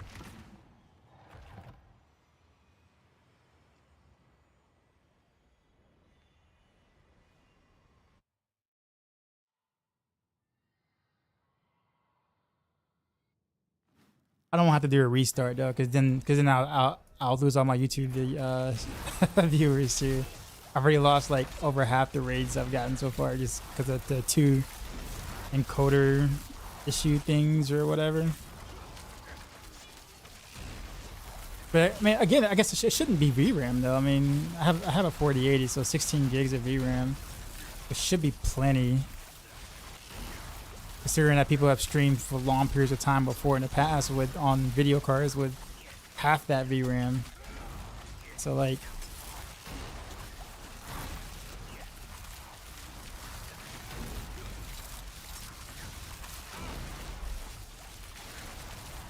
that's just so weird. Can you guys see and hear me now or?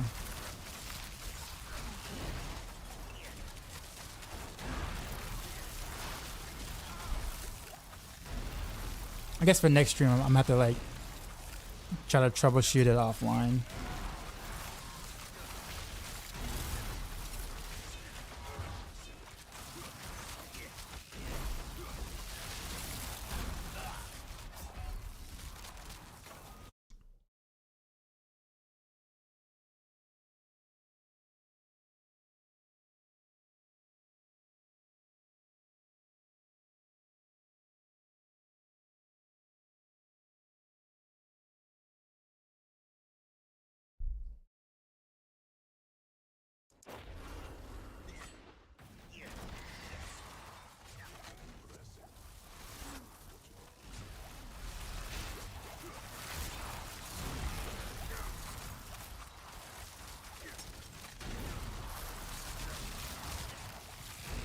You can see screen stuttering from YouTube.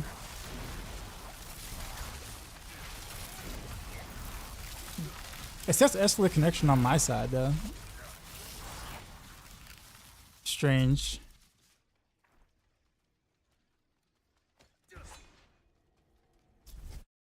Oh man. Okay. Why?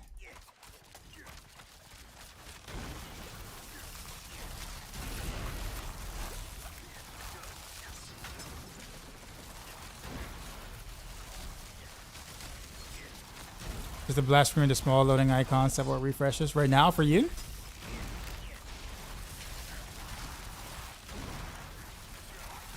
Is it annoying? What's happening right now on YouTube?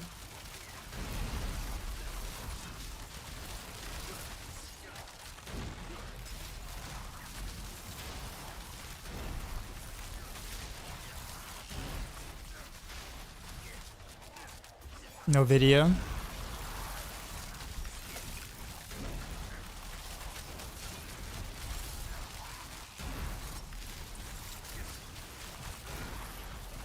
That's so weird on the Twitch side of things, man.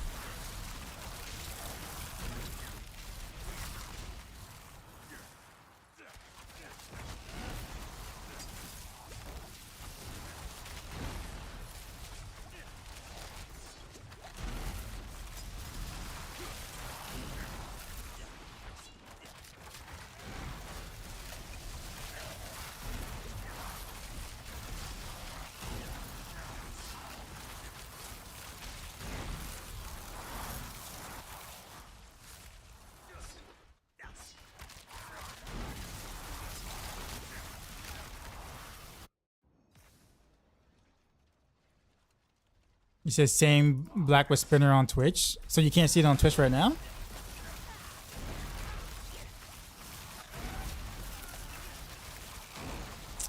You're kidding. No one is saying anything on Twitch. But it's saying I'm streaming on Twitch right now. Like it's saying I'm live on Twitch. You're kidding me, man. And I keep getting raiding and I can't even get a We picture just on. got raided, son. You know how we do. What up, Frosty? Drop my new beat for these new viewers.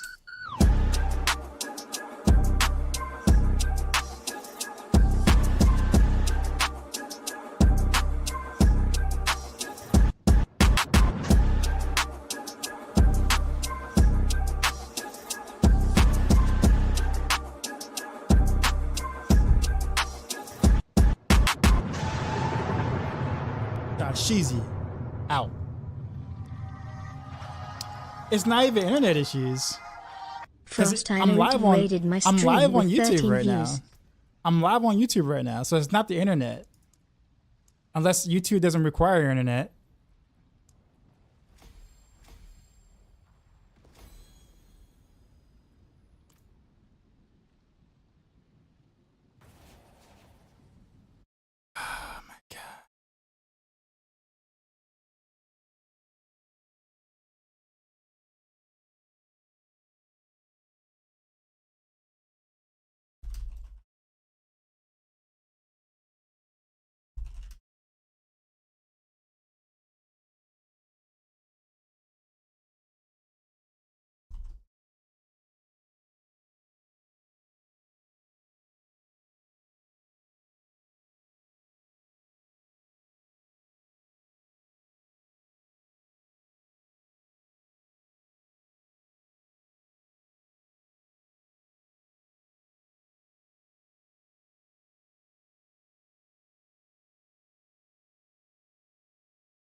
you.